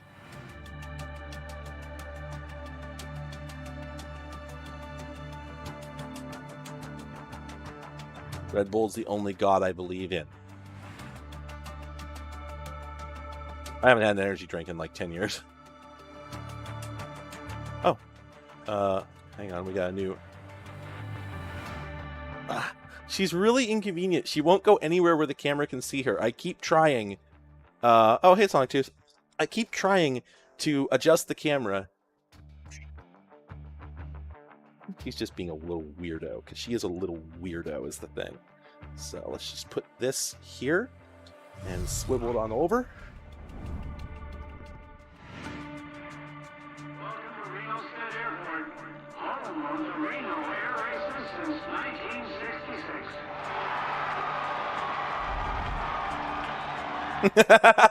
1966. There we go. The cot cam. Is there a Dreamcast? Dreamcast where? Oh, in the background. Yeah, that's true.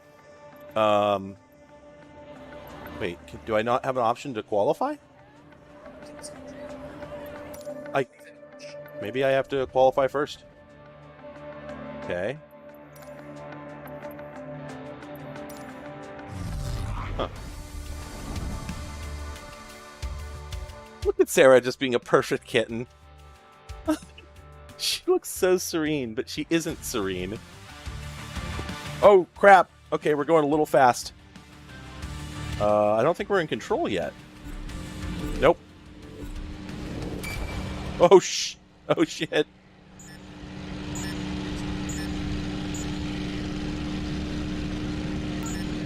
Oh, boy. Oh, lordy. Oh, we're having some problems. This thing doesn't handle like I thought. We're about to get disqualified. What? Wait, what? What? Whoa, I wasn't expecting that because it doesn't end the match. It just repositions you. Okay. Yeah, I know. I'm trying.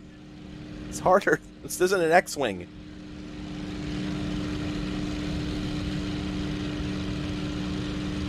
Ah. Ugh. This is how you fly a plane. These things are so squirrely. I know. Because I only smoke fire, okay? Yeah, I don't even smoke. I don't get wasted at all.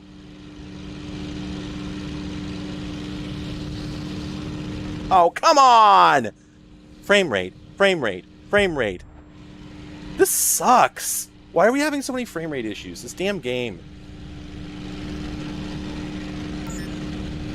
Yeah, I know. All things considered, we're not doing all that badly.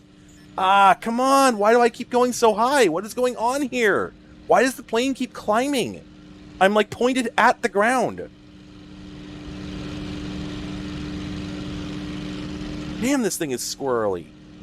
See, it's fine until I go into a bank, and then I just gain a ton of altitude. Is it the Coriolis effect?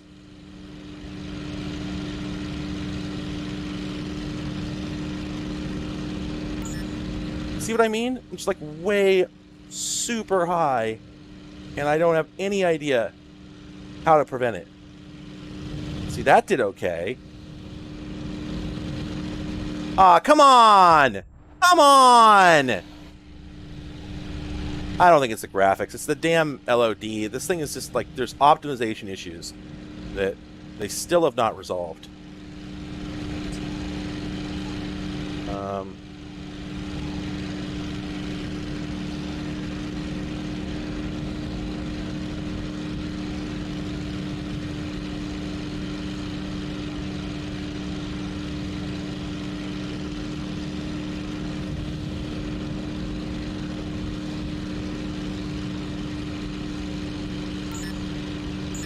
I don't understand how I'm climbing when I'm at that altitude.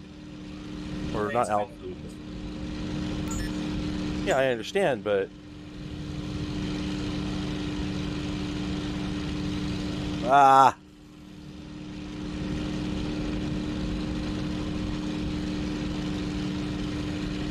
Ah, frame rate!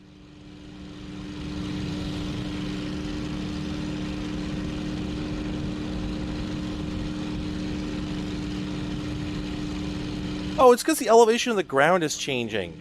That's what's going on. I'm not actually gaining that much height. It's just the ground is going up and down. And we're so close to it.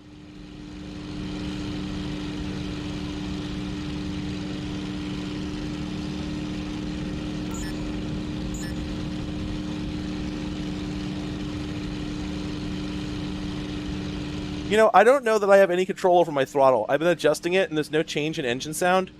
So I kind of suspect that I actually... well, then I'll crash for sure. If it really does control it. So... I'm actually doing pretty good, though. Like, all things considered. Okay, yeah, it works. Oh, come on. Frame rate. Frame rate. Red ROM.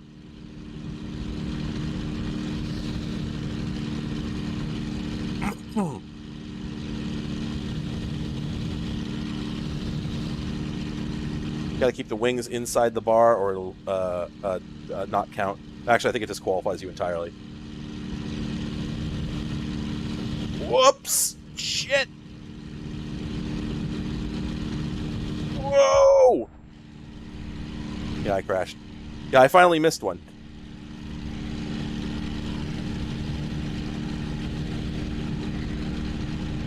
That's pretty fun. Whoops. I wish it would go like beep when you pass those. It goes beep when you're too high. Why doesn't it go beep when you pass them? Ah, come on, LOD, come on! It should all be in memory at this point. We have like, what, 64 gigs? Oh, only 32. Good lord.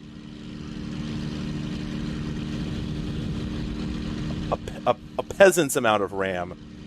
32 gigs would have killed a medieval peasant if they'd so much as sniffed it or licked it.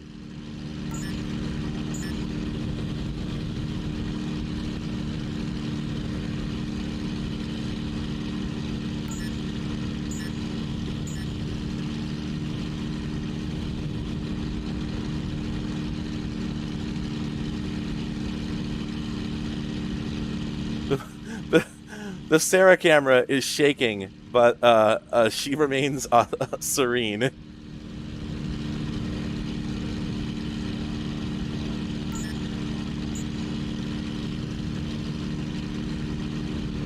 Frame rate, frame rate, frame rate. There we go. I mean, it is a problem that will kill your plane. So.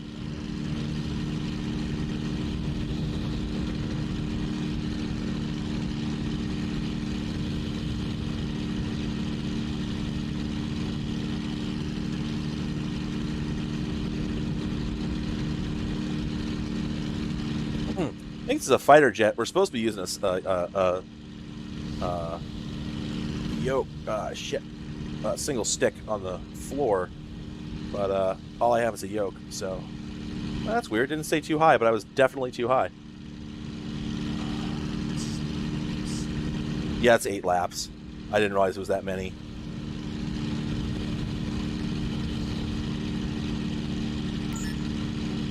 Yes, yes.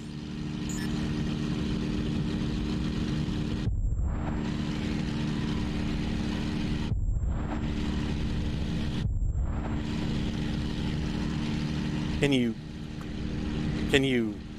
crash enough to lose?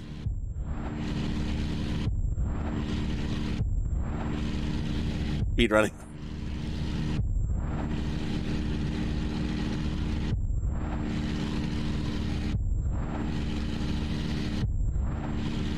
There's just no limit on this. Do we have landing gear? Nope. I was gonna say I failed because I landed.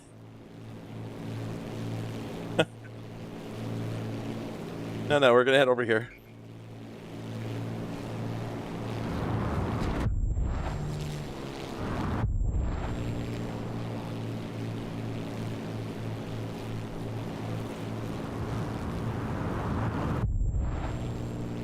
Crash. Yeah, so we're gonna have to probably just circulate for a bit to lose enough momentum. Damn it!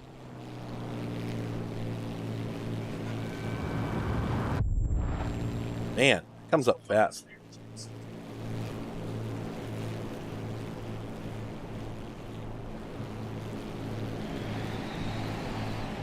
No, no problem. We're just going to flat spin it to lose speed.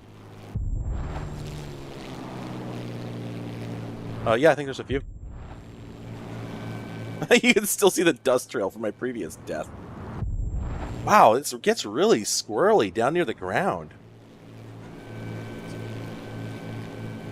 Yeah, they're down. Yeah, I know. I'm putting them down every time. It just seems like we just cannot lose enough speed here.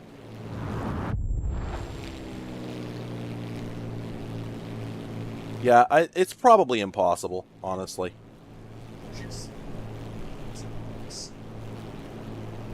That would be FedEx with our IKEA door hinges.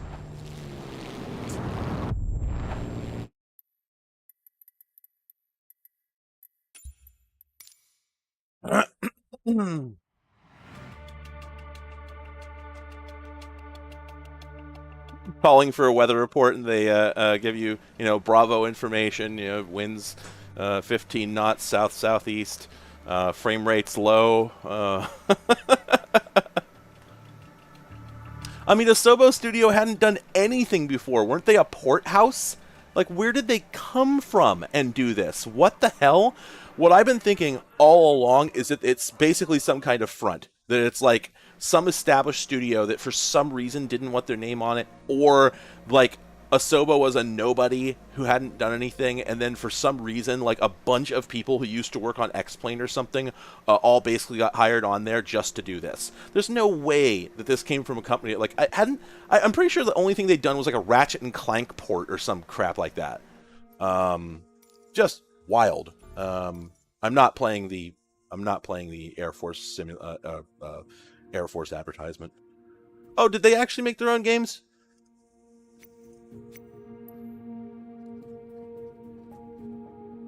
I was pretty sure that I thought they had done only ports. A lot of companies. I don't think I have any gliders. Let's go to the marketplace. I mean, I respect it. I'm not saying, that, I'm not saying it's not very, very cool, but it is very strange. Wow, that is $15. What? Is this a place? Oh, yeah, it's an airport. Okay. Oh, huh. I think this is the only glider.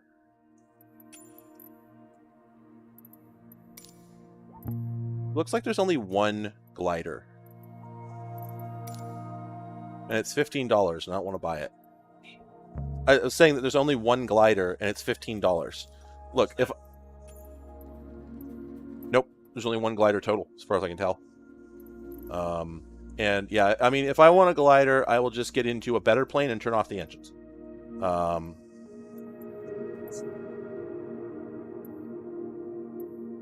as Captain Soley showed us, we don't need one. Well, I mean, a 747 has a pretty wide span. Oh, yeah. Well, I mean, there's these two. I think, aren't these also them?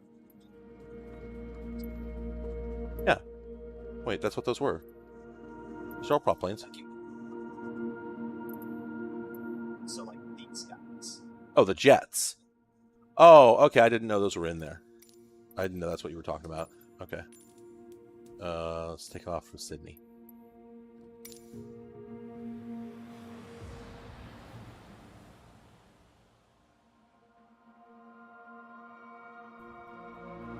It's absolutely so Rachel, yes, they hadn't had an update to the franchise since X, but I need to point out they hadn't been left behind. Nobody made a flight simulator for a decade. No one did. X-Plane doesn't count. If you play X-Plane in 2018 or 2019, it was the exact same game as in 2007. The only difference is like higher polygon models and new shader support and whatnot. It was the same game. It was just as janky. It had the same kind of like, Unity UI style user interface. Microsoft Flight doesn't count. It was obviously a pile of shit that didn't, it was just complete, abandonware. And nobody else made a flight sim in the meantime, unless DCS. I think DCS. I think is, and we all know DCS doesn't count. For combat planes, yes. Maybe, but it was getting updates, but it was go get a copy from 2007. It's the exact same. What the hell? Oh, we're taxiing. I forgot about the auto taxi. We'll let it do that.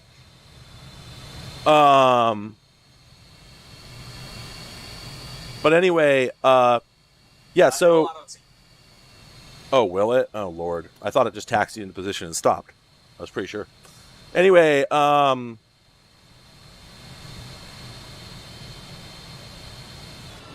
Flight Gear, isn't that the open source one? I messed with it a little bit, but I don't know. I wasn't all that impressed. So a thing worth talking about, actually, before we fly in this very fast plane here, a thing worth talking about as far as this goes is that, the Quetzal moved.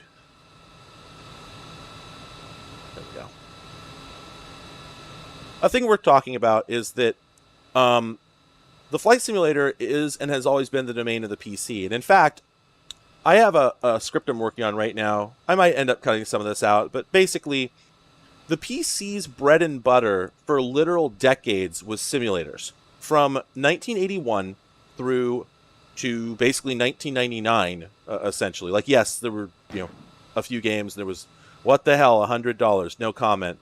Well, okay, thank you. Can't argue with that.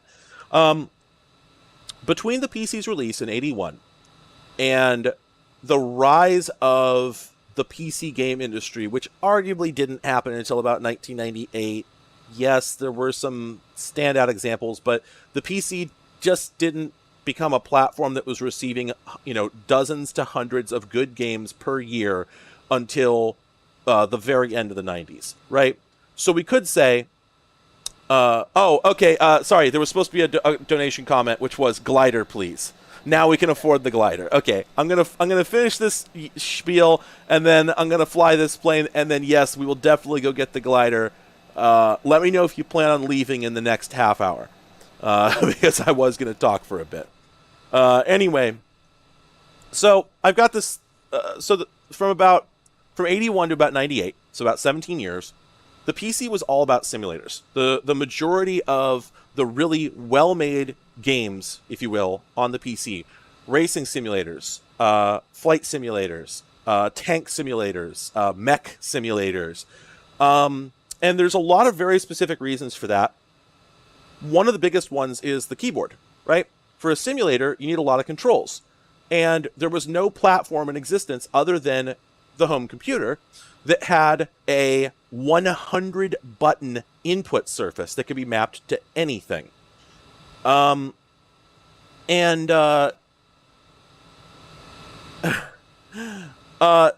yes, you can plug whatever you want into it, but I mean, to a certain extent, you can do that with other platforms as well. Remember that there were like analog controls for, there were analog controllers for consoles. to some extent, and there was nothing stopping you from bit banging a digital digitized analog protocol or a multi-button controller through the interface on any old game console. But beyond the problem of power, because the IBM PC was in a purely computational sense, the IBM PC was miles and leaps and eons ahead of any game console available throughout the 80s and most of the other home computers. City Simulator, well, those got ported to a lot of other platforms as well, though. Like, SimCity actually did end up on, not NES, I don't think, but there was an S port? Okay. So SimCity and I think Populous and I think some other stuff ended up on the Genesis, the SNES, at least, right? Although it was a little bit later. But the point is, the big thing that I feel made the difference, it was two things. It was power.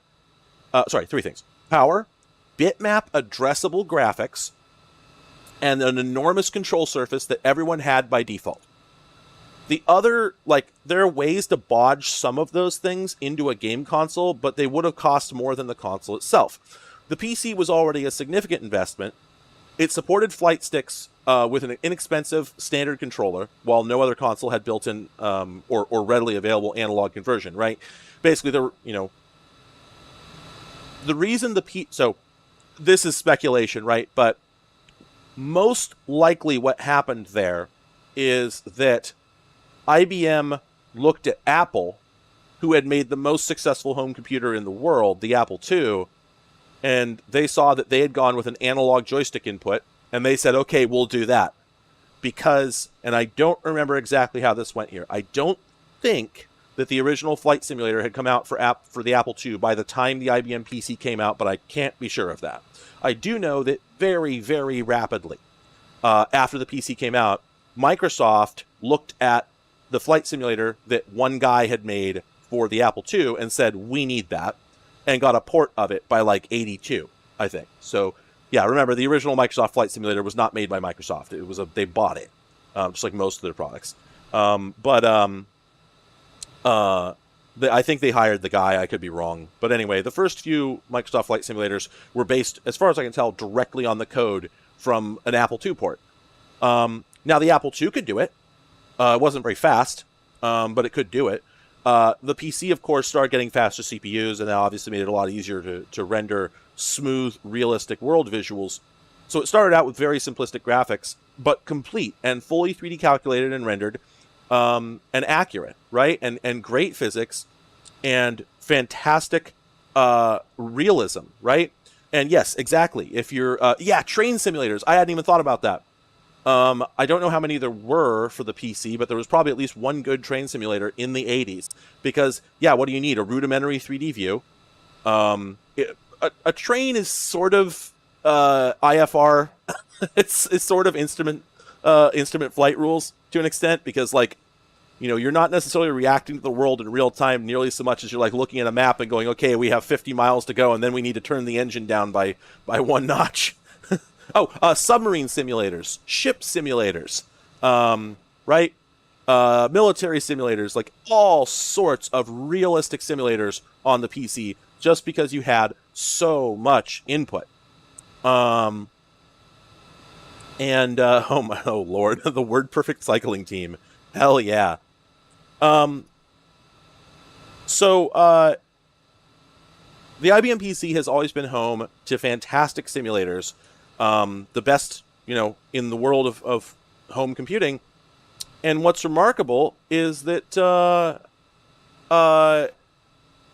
with that legacy behind them, they stopped for such a long time. And yes, they had good ones available, and yes, X-Plane was getting updates, but this should have been a growth market. Except, here's the thing. It never was to begin with. Yes, Nadia, there are several. I think X-Plane will do it. I think this might do it. There are flight simulators that will allow you to turn on random component failure. So you literally have to toggle breakers during flight. I want to say it's been around since...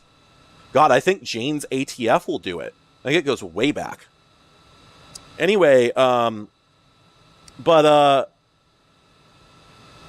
it's just remarkable that with such a rich history of simulators, and especially Flight Sim being the first, it was remarkable that the PC just didn't have a new one for such a long time. And the reason for that is probably that yes, simulators have always been niche.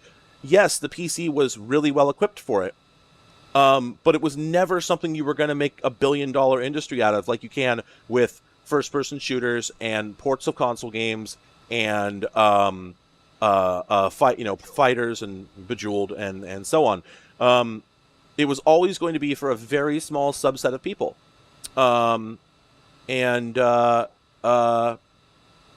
it makes sense, that nobody in the industry, all these money-grubbing assholes, etc., not the developers, but certainly the people that are really paying the bills, publishers, etc., we're probably looking at this and going like, a Flight Sim? Who the hell's going to buy that?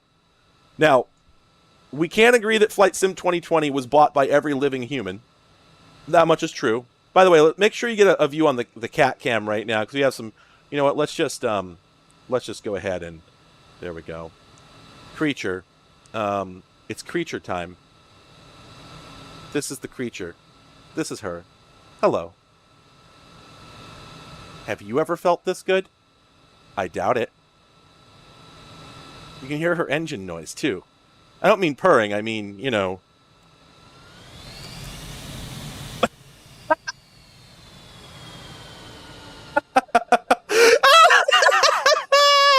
She spooled up, and then she spooled back down. Yeah, I'm gonna get flying.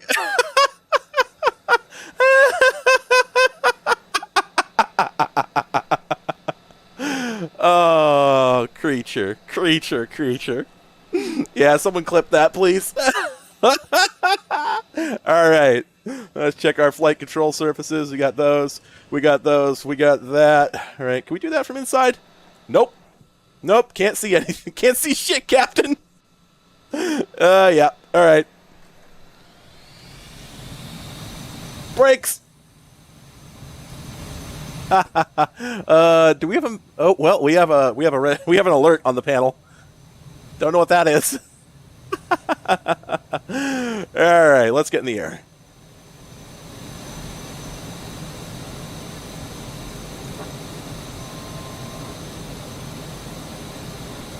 Oh, man. Now that my rudder isn't stuck over to the side, it's a lot easier.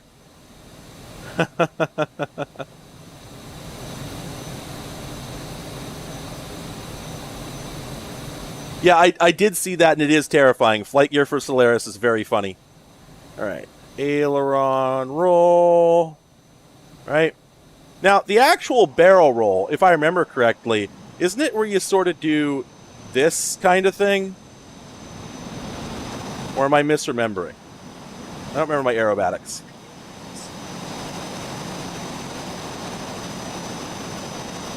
Yeah? That's like this. I thought that's what it was. Now this thing probably has the juice for the actual Immelman turn. Although I don't know. Sure wants to pull up. Let's see. Oh, we have a co-pilot. And I don't remember how to do it. That's not actually how you do the Immelman turn. It's been a long time since I looked into it, but it can do it. Look at that. Wow, this thing absolutely...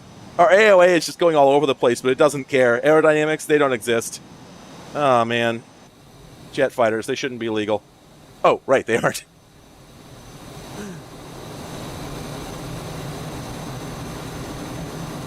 Well, that's the thing. Everyone who had a PC and was playing games on the PC had a flight sim. Absolutely. Or a simulator of some kind. But you know what? How many people had PCs at all? Yeah, I mean... And how much were they willing to pay, for a game, and so on and so forth. I can't say for sure, but I'm fairly certain that the market share for video gaming has nearly always been owned by consoles, and may have changed in the last couple decades slowly, but I can't be sure. Huh?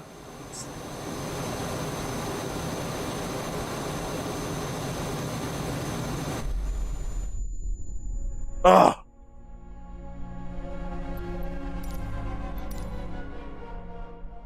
Sarah's still here. I just can't get a camera on her easily.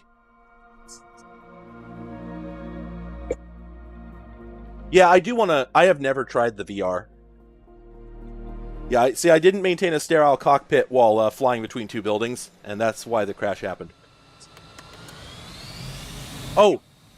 Right, yeah. Sorry, as soon as I take off and crash this again, I won't forget this time. We'll go glide. Yeah, when can we get off the ground? I'll bet it's just like, oh yeah, there we go. Bye! 30-foot runway. Alright, are we at full speed? Yes, we are. We got afterburners in this thing? Probably. No. No, I think this is not quite that much of a beast. Yeah, Dark Souls voice, you died. Oh, yeah. Gear, flaps. Oh, hey, that warning light's finally off, so I did something wrong last time. Alright, let's trim down a bit. Trim. Huh? I think we're in Australia somewhere? I don't remember.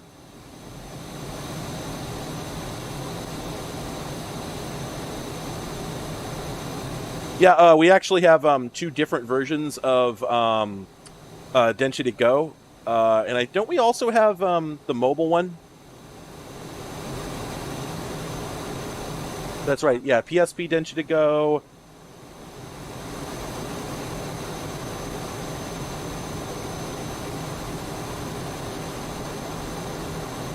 Yeah, and then what's the Wild Density Go parody that we found a while back?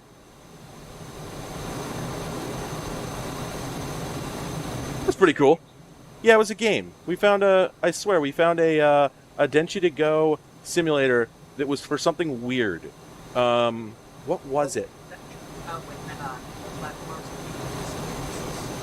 Yeah, but it was like... we're gonna have to look it up. I swear it was a...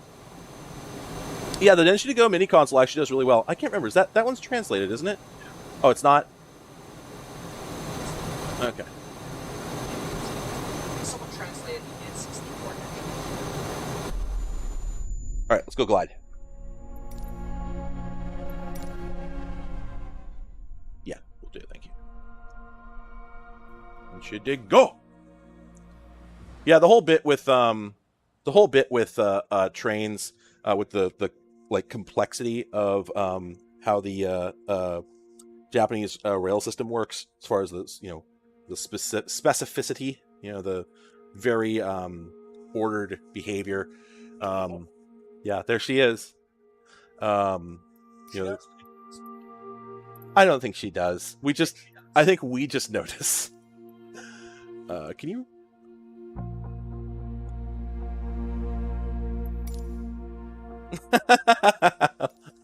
Slurp.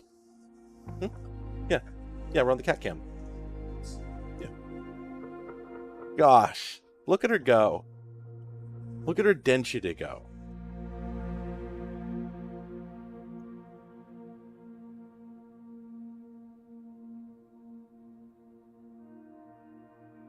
Stay on.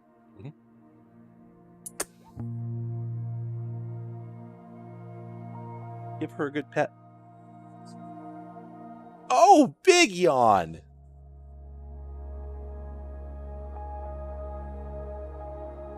She has an unlimited capacity for pets. I have certainly known cats that got tapped out, but she does not.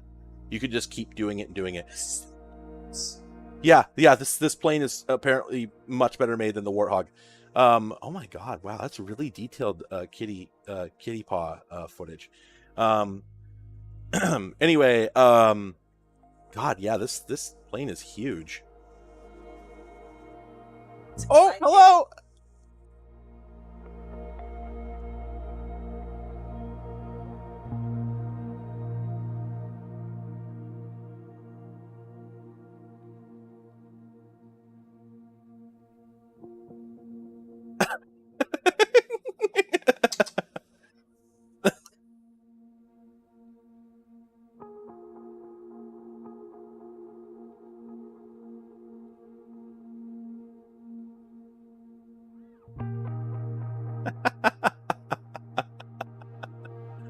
Oh. Yeah, she is. We're not sure how old she is. She's at least 10 years old. Possibly more like, maybe more like 13, 14.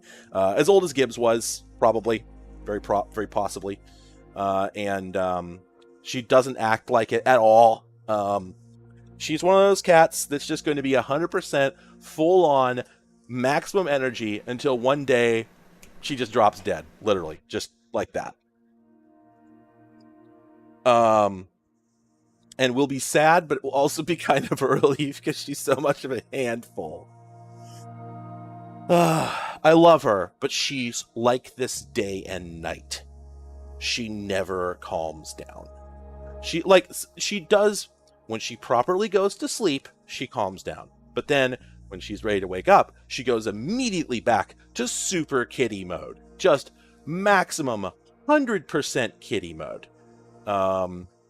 Yeah, we have a kitty, and we're going to do some gliding.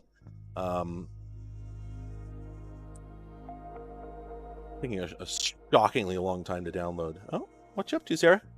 Please don't step on the keyboard and cancel my download. Oh, yep, she's got to get up, turn all the way around in order to lay back down the exact same position she was in.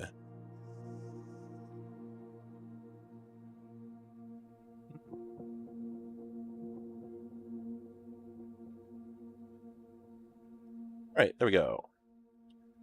Okay, let's go back here, world map. Let's get that glider. Okay, so this one is forward electric stabilized, I think, and I don't know what that means. But for some reason, I think it just starts you in midair. I wish you could get towed. I don't know, maybe we will. Let's see. Take off in, that's... Oh yeah, there we go, that's the Reno I meant. Well, if we take off here, we won't. Let's just find out what it does. I think it's going to make it impossible for us to what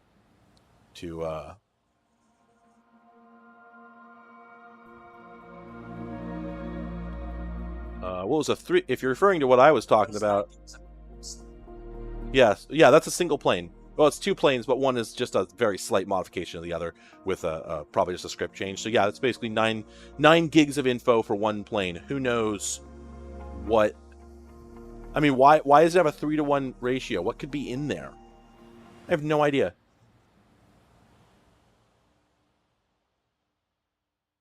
Oh, we're getting a little reminder. We're getting a little tip about glider flight, which this probably added.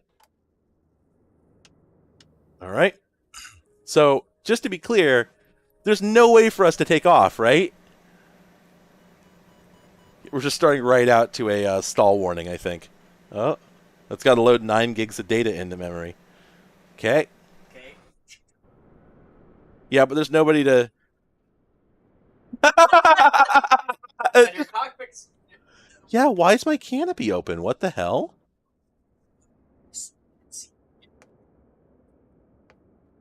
I see. Yeah, okay, I guess we could do that. Well, I could just slew it.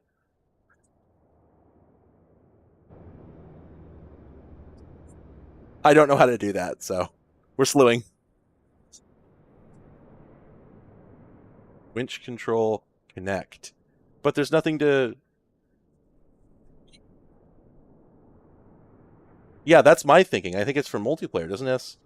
Well, of course it has that. Can I go through the floor? No. Okay, good. All right, let's find out. Alright, got your cable connected. Whoa, okay. All out, all out. Whoa. Connect to what? What? Okay. Sure. All right, I'm about it.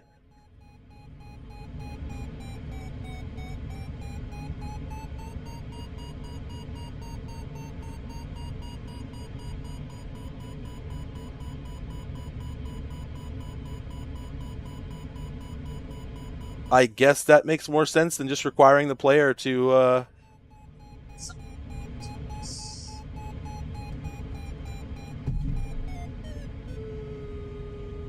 Oh no. Well, I don't seem to have any flaps. I have brakes. We're We're doing okay, though. Let's turn our lights on. Pitot heat. Ventilation. There we go. Wait, hang on. Wait, where was it? We took the SD card out. I think the winch is ground-based. So do we just not have gear, per se? Like landing gear. We don't seem to have any.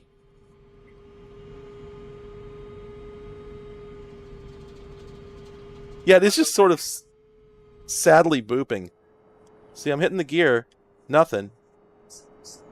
And we appear to have no, flaps either, so I guess we just glide. We just have brakes and an SD card. No, I can go up. We'll just lose airspeed. This is way too high an approach, but let's find out. I just want to see. It does sound very sad. I hate it. I don't think we can lose enough speed. Well, maybe. We're losing it pretty fast. Let's see what happens if we just ditch here.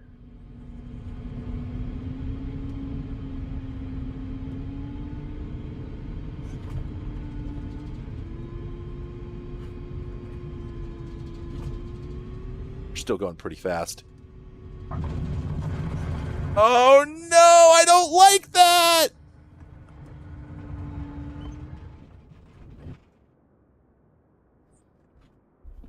Yeah. I love that it just makes... Or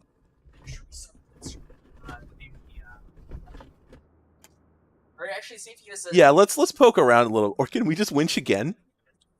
Oh my god. Oh, wait. Neck to toe plane.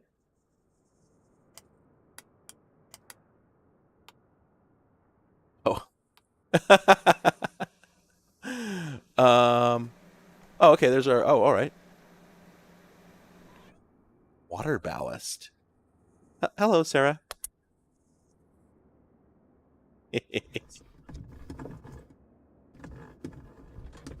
I just love the awful clunking noises.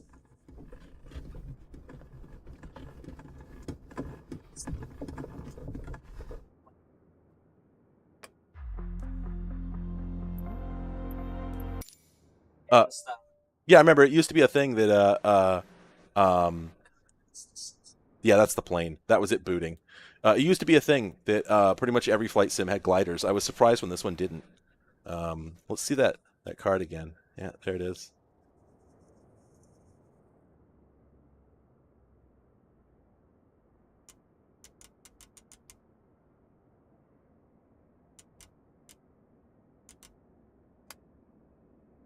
Navigation lights.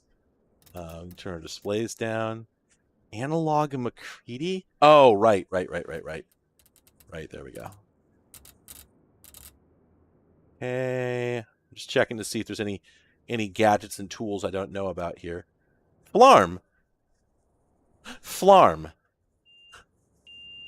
The Flarm is on.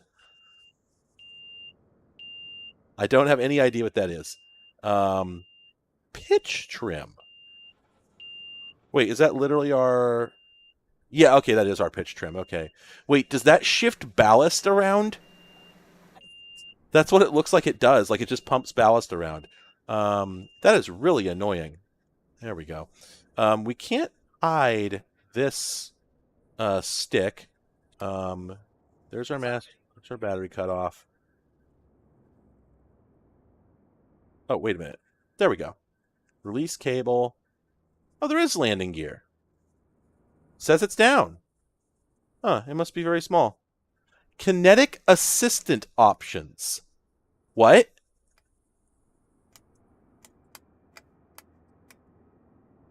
Oh yeah, there's the ballast release, you're right. But wait, kinetic assistant options? Hello?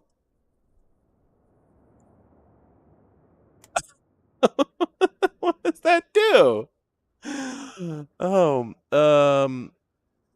wait a minute. Oh, honey. Spawn on a runway. set up weather, select ballast levels, don't spawn on the apron, don't land with water in the ballast tanks. Oops. Oh, man. Okay, winch. Built-in or kinetic assistant application require... Kinetic assistant? Wait, is that for a physical gadget, maybe? Let's find out. Yeah, look that up. Kinetic assistant glider. Anyway, so you can do winch, arrow tow, or you can do crew push with a kinetic assistant.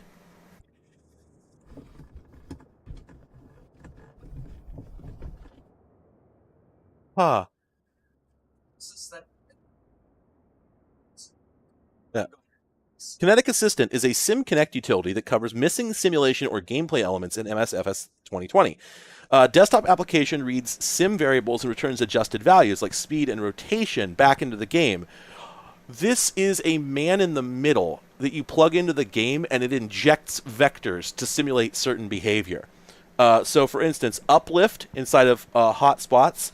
It can insert objects into the game like tow planes.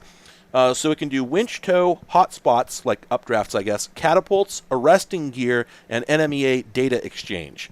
And apparently there it is. Okay, so, oh, interesting. Fully compatible aircraft are the DG-808 freeware for MSFS, I guess. And the other one is the Discus 2C, which I think isn't that what we have here? I think that's what this plane is. And that one also says freeware, but it's on flightsim.to. And it says to turn off. Oh, it says to turn off the winch in the game, or it'll the scripts will fight each other. Wow.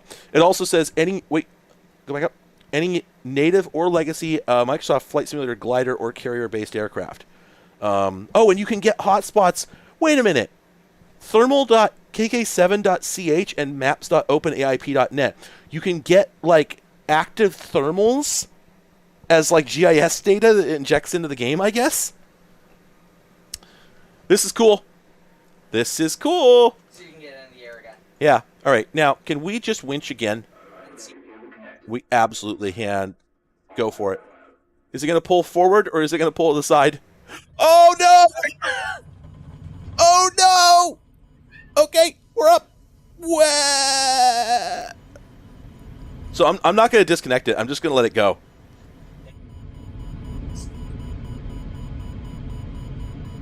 I assume so, but let's see what happens if we don't. Anyway, this tells us that this vehicle has the ability to rapidly accelerate from any location on the ground. I think it disconnected itself. Auto 70-degree released. Okay, so actually, I think it's because we pulled too far back.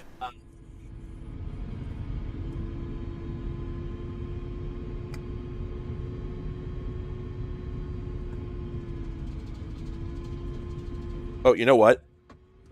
There we go. Guess who still had their speed brakes on? And we do have gear. Why couldn't I put it up earlier?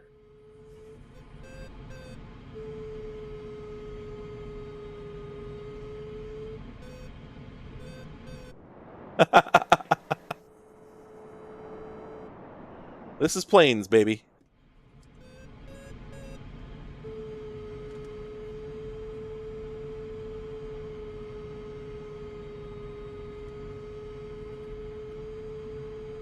Where are we right now? How far up are we? I can't read the damn altimeter. Oh, what's the flarm do up here?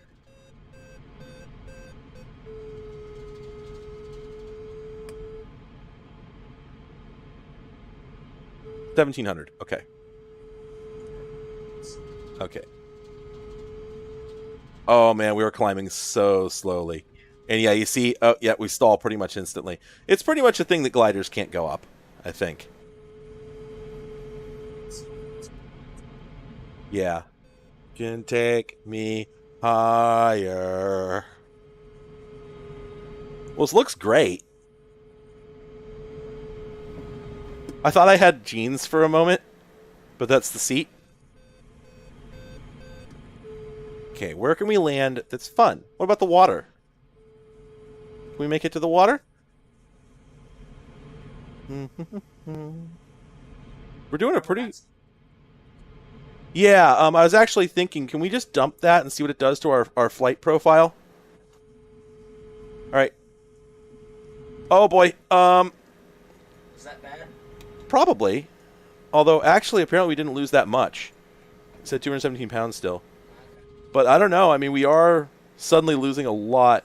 But that wouldn't make... Oh, okay. Flight alarm just lets you know about other planes. Okay. So it's a little proximity warning. Probably uses, like, local, yeah, anyway. Oh, wait. What's that?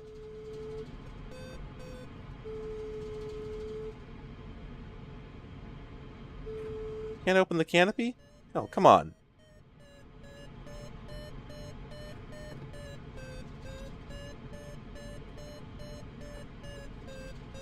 Yeah, I mean, if I can advertise Flight Simulator 2020, I'm happy to.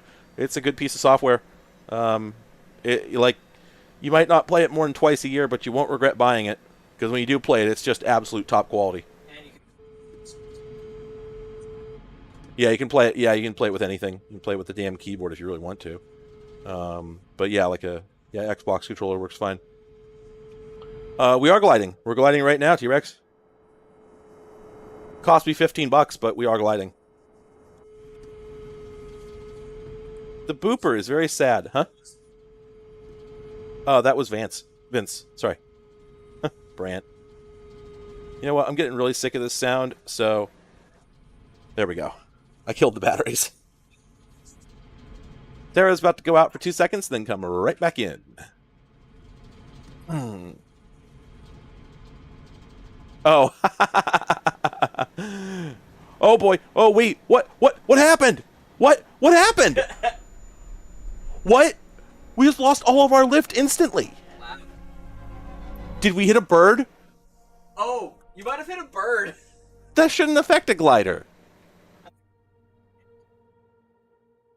What the dick? Oh, was it really above? I was looking for a tone control. Yeah, that was bizarre. That was absolutely bizarre. Downdraft, yeah, maybe. Yeah, that's the... I did turn off all of our avionics, so who can say what the problem was? Couldn't have been my fault. I had to turn this camera off. She's not here right now. Oh, yeah, okay, yeah, she did depart, didn't she? Oh, right, that doesn't work, so... Whoa! Whoa, what the fuck? Huh? What? Whoa! Why did it do that? No idea. Do you remember the time when I was first playing Flight Sim 2020, and I was like, there was some weirdness going off the map, so I zoomed out, and it zoomed all the way out to show the entire Earth with a plane sticking out of either end, and wings. The whole Earth was a Boeing. Yeah, let me see if I can get this picture, actually, because it was, in no uncertain terms, priceless.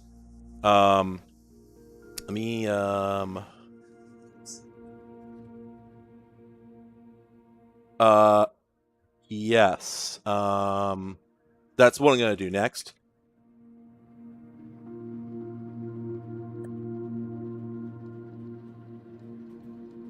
If this will.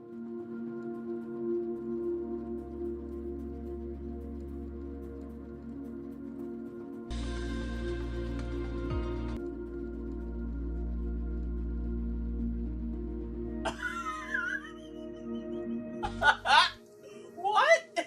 Yeah, let me see if there's a way for me to get this. Sorry, give me a second, folks.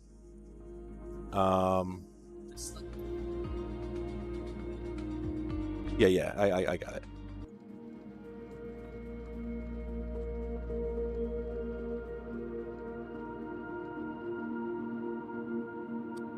Let's see. Gonna do it this way.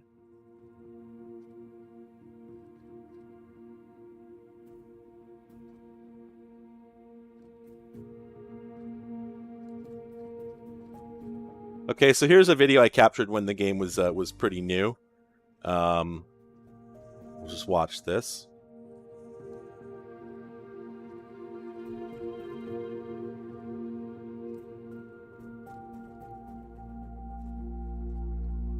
Just zooming out here. It's nighttime, so you can't see very much, but well, you can see, well, there's something there. Oh. Well, there it is. Well, there it is. Welcome to Microsoft Flight Simulator 2020.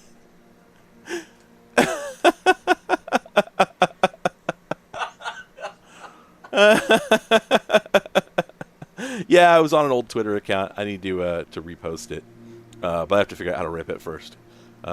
Yeah, one of the funniest things that's ever happened to me in a video game.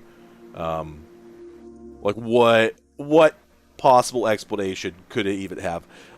We'll see it. I'll repost it on my my proper account soon. It's also really low quality. I gotta see if I can find the original clip. I'm sure I have it on my hard drive. Why would a plane even be loaded into memory at that point? You know. But yeah, this Daria answered. But yeah, we're in her office. We're in her room.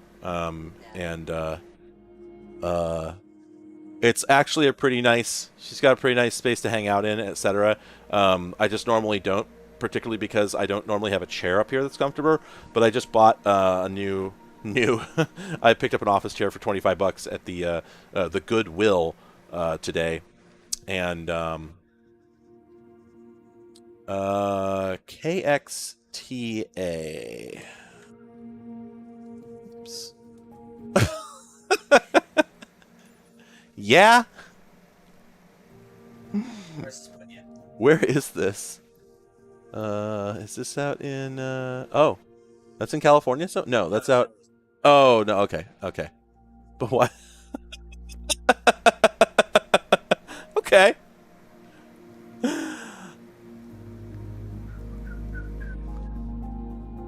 Oh, is it? Okay.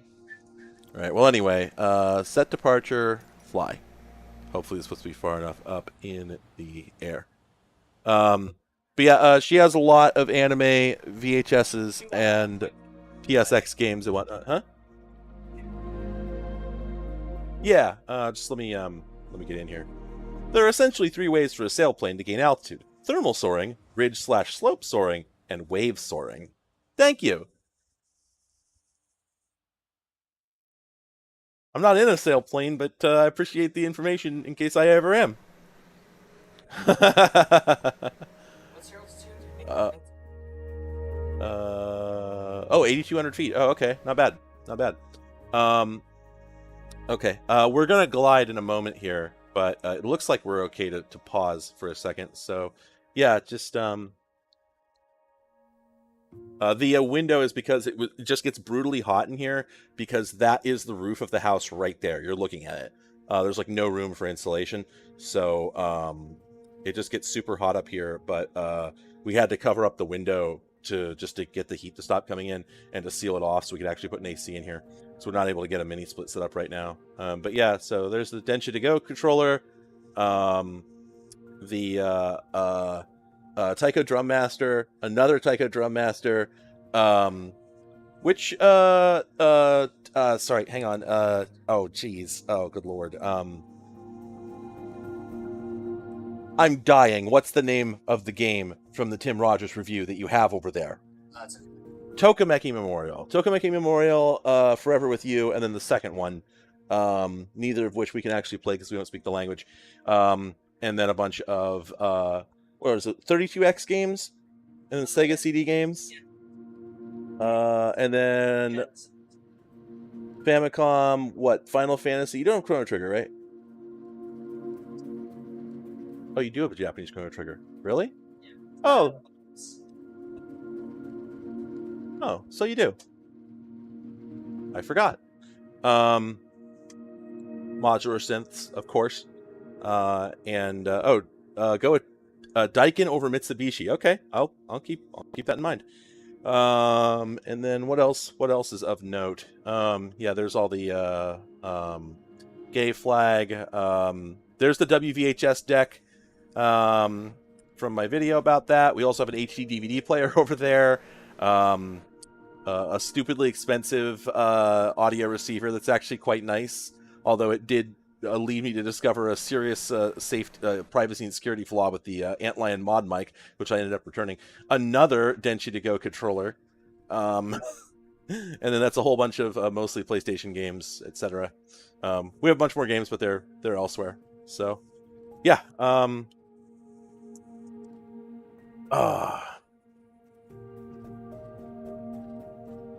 Yeah, I'm gonna kill that. None of the synths are hooked up right now, so it's not very convenient to really show them off because they're kind of in a they're in kind of a temporary location. But modular synth, Korg Minilog, Korg Minilog, Korg Monologue, one of which we're going to sell at some point, probably the Monologue. One of the older Electribes, etc., etc. Didn't you build that modular case? Still makes it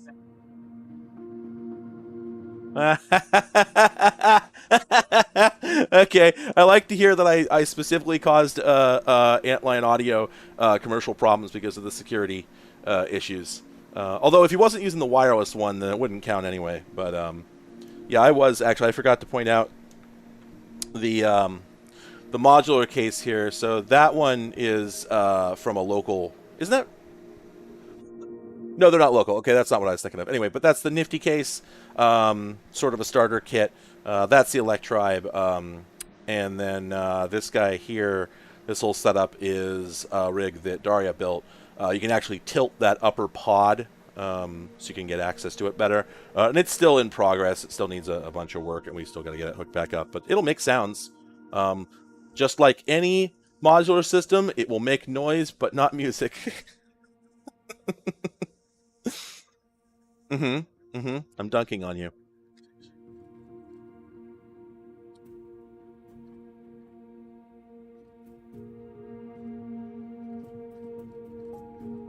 Okay. All right. Let's glide from 8,000 feet. Here we go. Now, I don't actually have a landing spot selected, but I guess there's an airport over there. So we're gonna... oh, right. That's Area 51, right? I think. So what we'll do is we'll see if we can just... We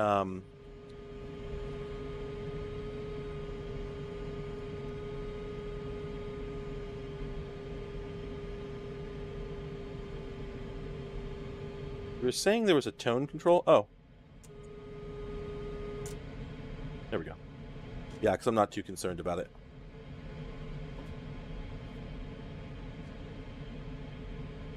We might be sinking a little too fast for me to make it over there. Not sure.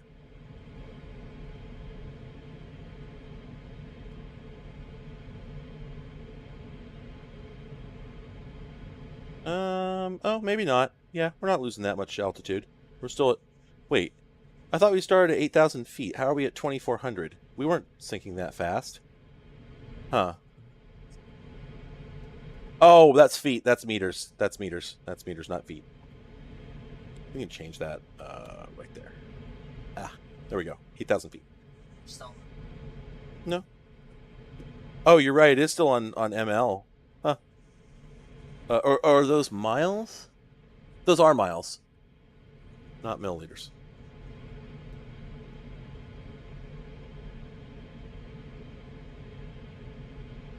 Gonna land there. Can we open this window? Yes, we can. A little more.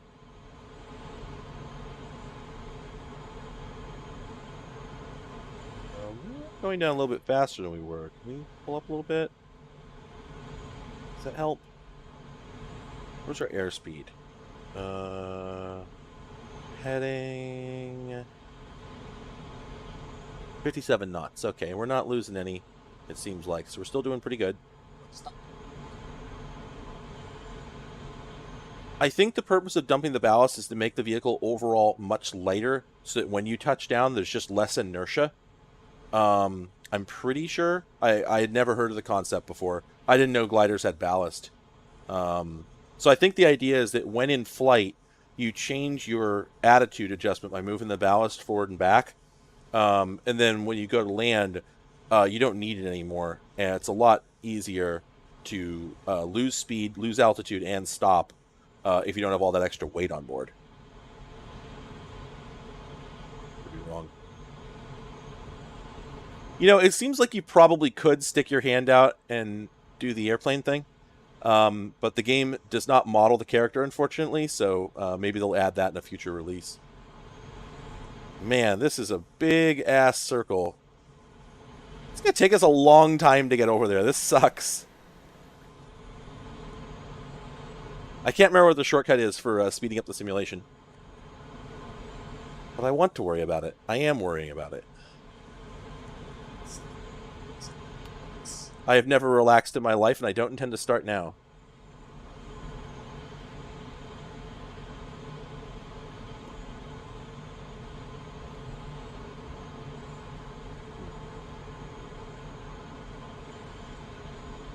Oh, the vulnerability in question is not a security vulnerability. It's the fact that the mod mic is a Bluetooth aptX transmitter, which does not have any filter on what devices it will connect to.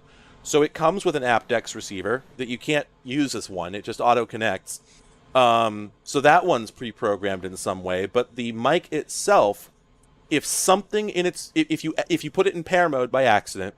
there were two issues, actually. One is, if you put it in pair mode by accident, which is very easy to do, and anything in the vicinity is listening, it will get a, this device wants to pair, do you want to accept? And in the case of our stereo receiver here, it auto-accepts any pairing request it receives, which is bad design on the stereo's part. But the point is that it can happen with a neighbor who sees like, oh, a pairing request, I guess I'll accept it. Now, all the audio from my office is being unknowingly transmitted into their living room, right? That's obviously a problem. But the second, perhaps more, it's really a toss-up which one of these is more disturbing. The second problem is that the mute light does not correctly reflect the mute status. I was able to produce several scenarios, although one, I couldn't reproduce the thing I accidentally did in the first place, which is that I could just press the mute button, then the light would come on and off and it wouldn't do anything. I have a video of this. But I was unable to reproduce it for more than 4 or 5 seconds at a time. Then it would go back to normal behavior. But the point is that if they implemented the mute light in such a way that it is physically possible for it to not reflect the status of the mute, then that is not safe. The fact of the matter is that that light should be coming off of a transistor leg. That mutes the mic. There should be either a pair of transistors in there where applying power to one disconnects the mic, or applying power to it grounds the mic, or disconnects it straight over to ground. And the same driver line that drives that should be connected to a driver line that drives the LED. That is the only acceptable way to do this. You don't have software that turns on an I/O pin. You don't do that. The LED should reflect a physical truth, the fact that there is current flowing. And not doing that is just irresponsible. And I told them so. I said, I'm never buying one of these again unless you tell me you've altered it so that it works that way. I'm curious, Vince, if you've done that, is my take accurate? Do you think that my view on that is accurate, that the only reasonable way to do that is to have the mic, not for the software to just ignore the samples coming in from the mic, but to actually kill it in the analog space? You should be grounding out the output from that mic or physically disconnecting it with an analog switch. That's my take. We're coming in a little sharp, but I think we can do it. You know what? Let's go ahead and come this way. This will help us lose some altitude and potentially some speed and get us a straighter angle on the... yeah.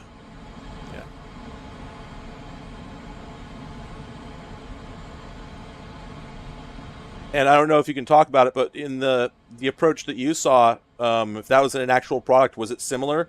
Or what approach did they take?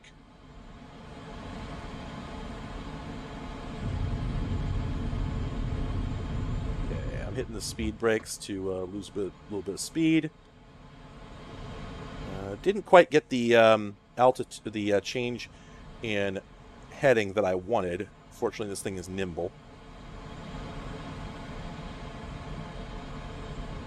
Okay, gear down, right?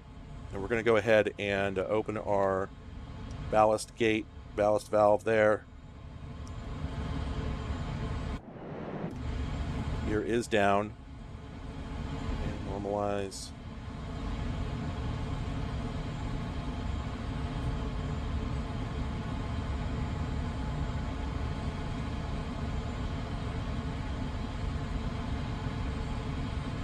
Oh, we should have started draining ballast a lot faster. Yeah, the problem with the wireless lav mic is that, you know, one, you can't put it on your headset, and two, they're very expensive. But I agree, actually, that at this point it might make the most sense, and, you know, I was tempted to get one to try out at the studio. Maybe I'll get one to use instead of the mod mic, honestly, now that I think about it. You know, maybe I'll use it at the studio for sort of more live kind of productions. I don't know. So it might do double duty. I have the feeling we're not going to actually be able to lose enough speed to slow down before we reach the end of this runway. It's kind of my thinking, but...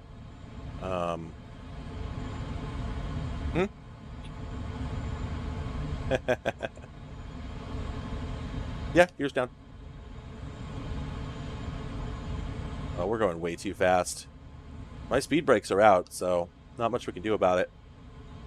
Hit the ground, blow our tires, and melt our brakes. Butter. Kobe. Scotty Pippen. Oh, whoa, that's not what's supposed to happen. Oh. All right.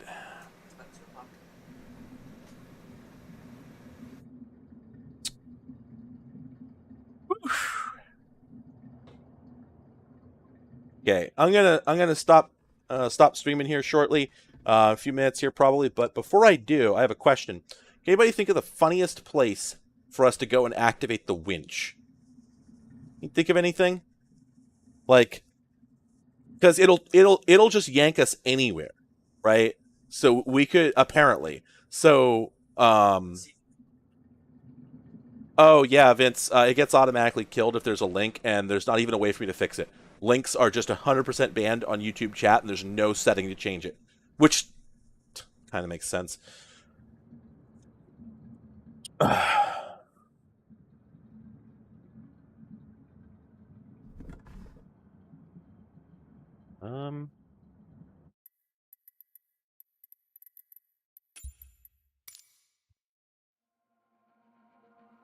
I strongly suspect that yes, if you start at a in front of an obstruction, that it'll just pull you right through it. Oh, I forgot about slewing mode. So let's go to someplace. Let's see. Reno.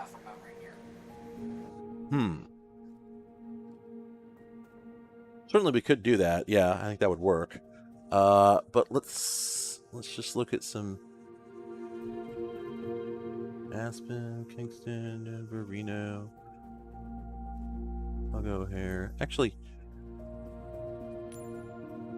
I guess. Well, that's what the slewing mode is for. Okay.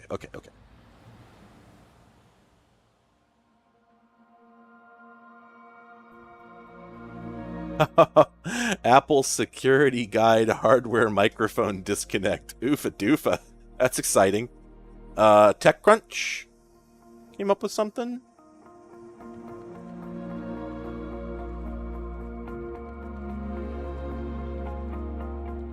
Oh, whenever the lid is closed. Okay.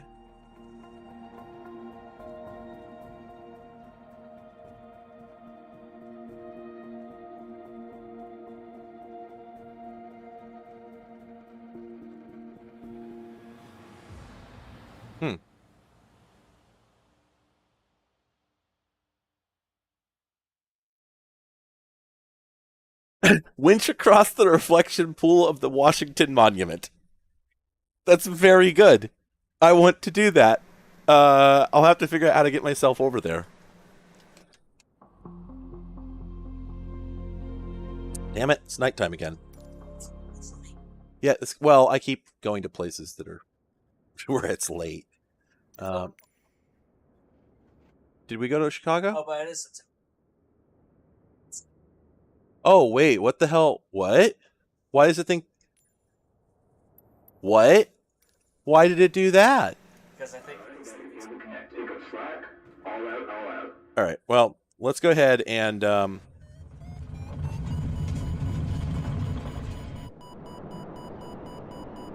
What I want to do is I want to see.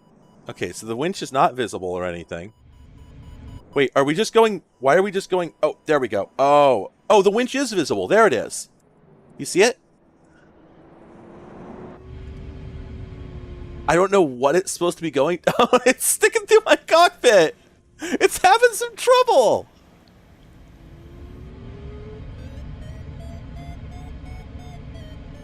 Oh, okay. And now, like, wait. I think that line is supposed to show that that's where we would be, like, above it. But the winch is still connected. Oh, okay, because there's a set distance it's supposed to pull us, I believe. Okay, and there we go. Okay, so let's just get ourselves set up at a location, all right? So, brakes. And we're just going to roll. Yeah, I can just slew. Yeah. But I'm just going to fly there because it's more fun. Well, theoretically, anyway. Oh, right, yeah, but I'm going to try this first. Sorry. Thought I said something like that. All we want to do...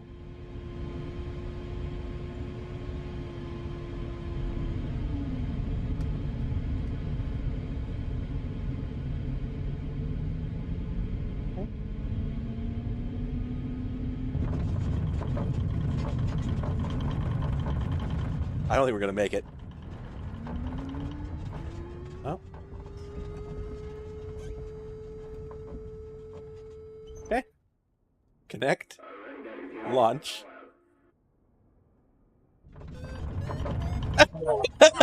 Oh, shit!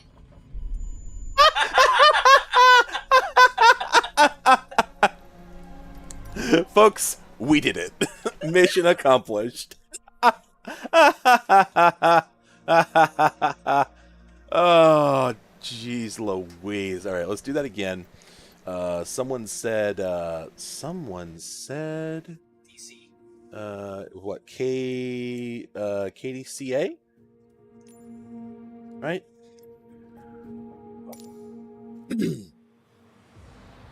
Wasn't it an F? That was a W. W's, boys, W's. No respects needed. I didn't lose. W's, boys. Let's get those ships. Back to back to back to back. Ah.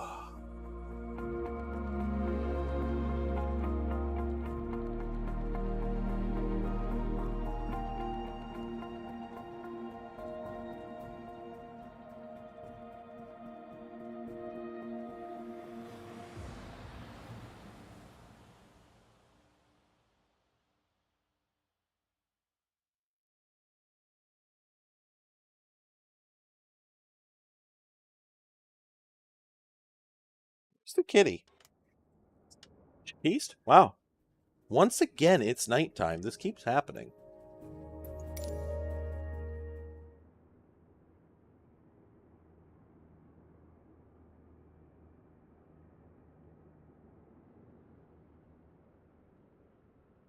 Come on.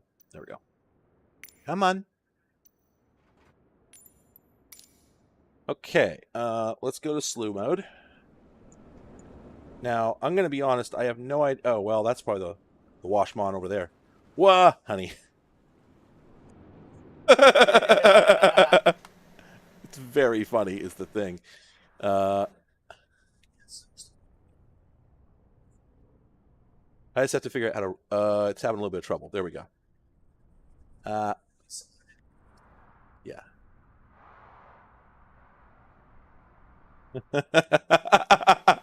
Alright, everybody get ready with your clips. This is going to be dope, or we're going to die very quickly. I'm not sure which. You're right. Oh, okay. Alright, for several reasons, this is a superior approach. More like a final approach, if you know what I'm saying. Because we're going to die.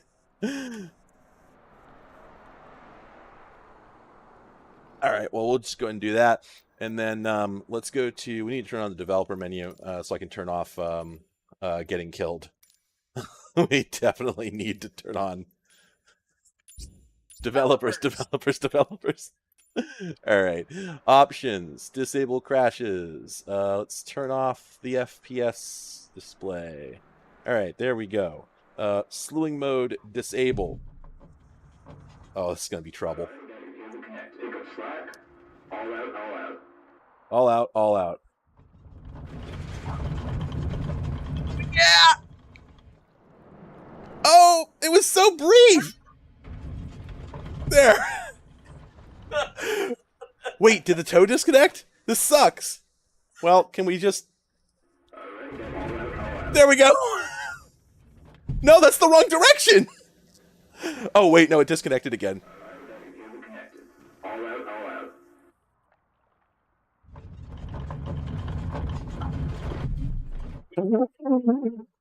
Okay, all right.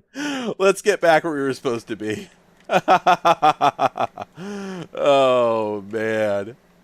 Yeah, try to maintain altitude just enough to crash into the monument. Yeah, absolutely. Okay, hell yes. All right, here we go.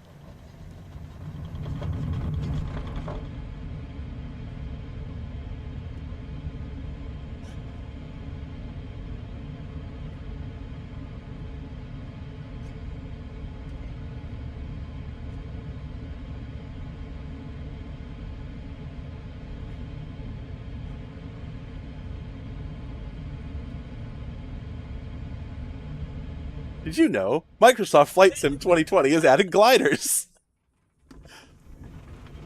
We're not aerodynamic at these speeds.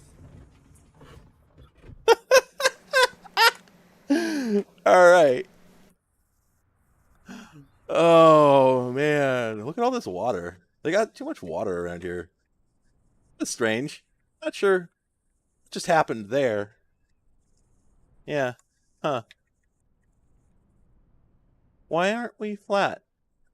Not sure why we aren't flat. Huh.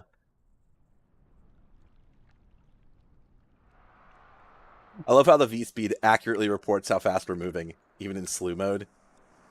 It just, for one frame, is just like 8,000 feet per second. You'll be the first to die. All right, let's get that again, but let's do it in third person. There we go.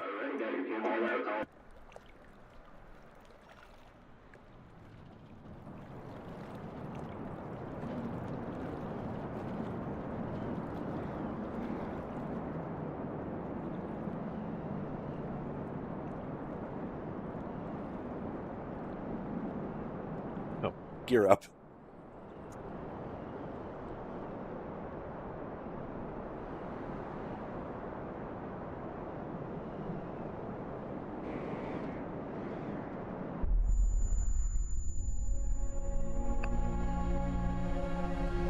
All right, everyone. It's been a lot of fun. I gotta get going. I gotta eat something.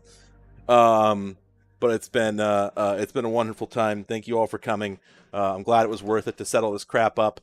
And I'm glad we got so much cat footage. It's a good day for Sarah being cooperative. Thank you again, Vince. I appreciate the fundage because I'm actually going to buy food with that. I was kind of broke right now. So I'm actually going to probably go to the grocery store in a little bit. Oh, man. So thanks, everyone. Have a good one. Enjoy your Sunday.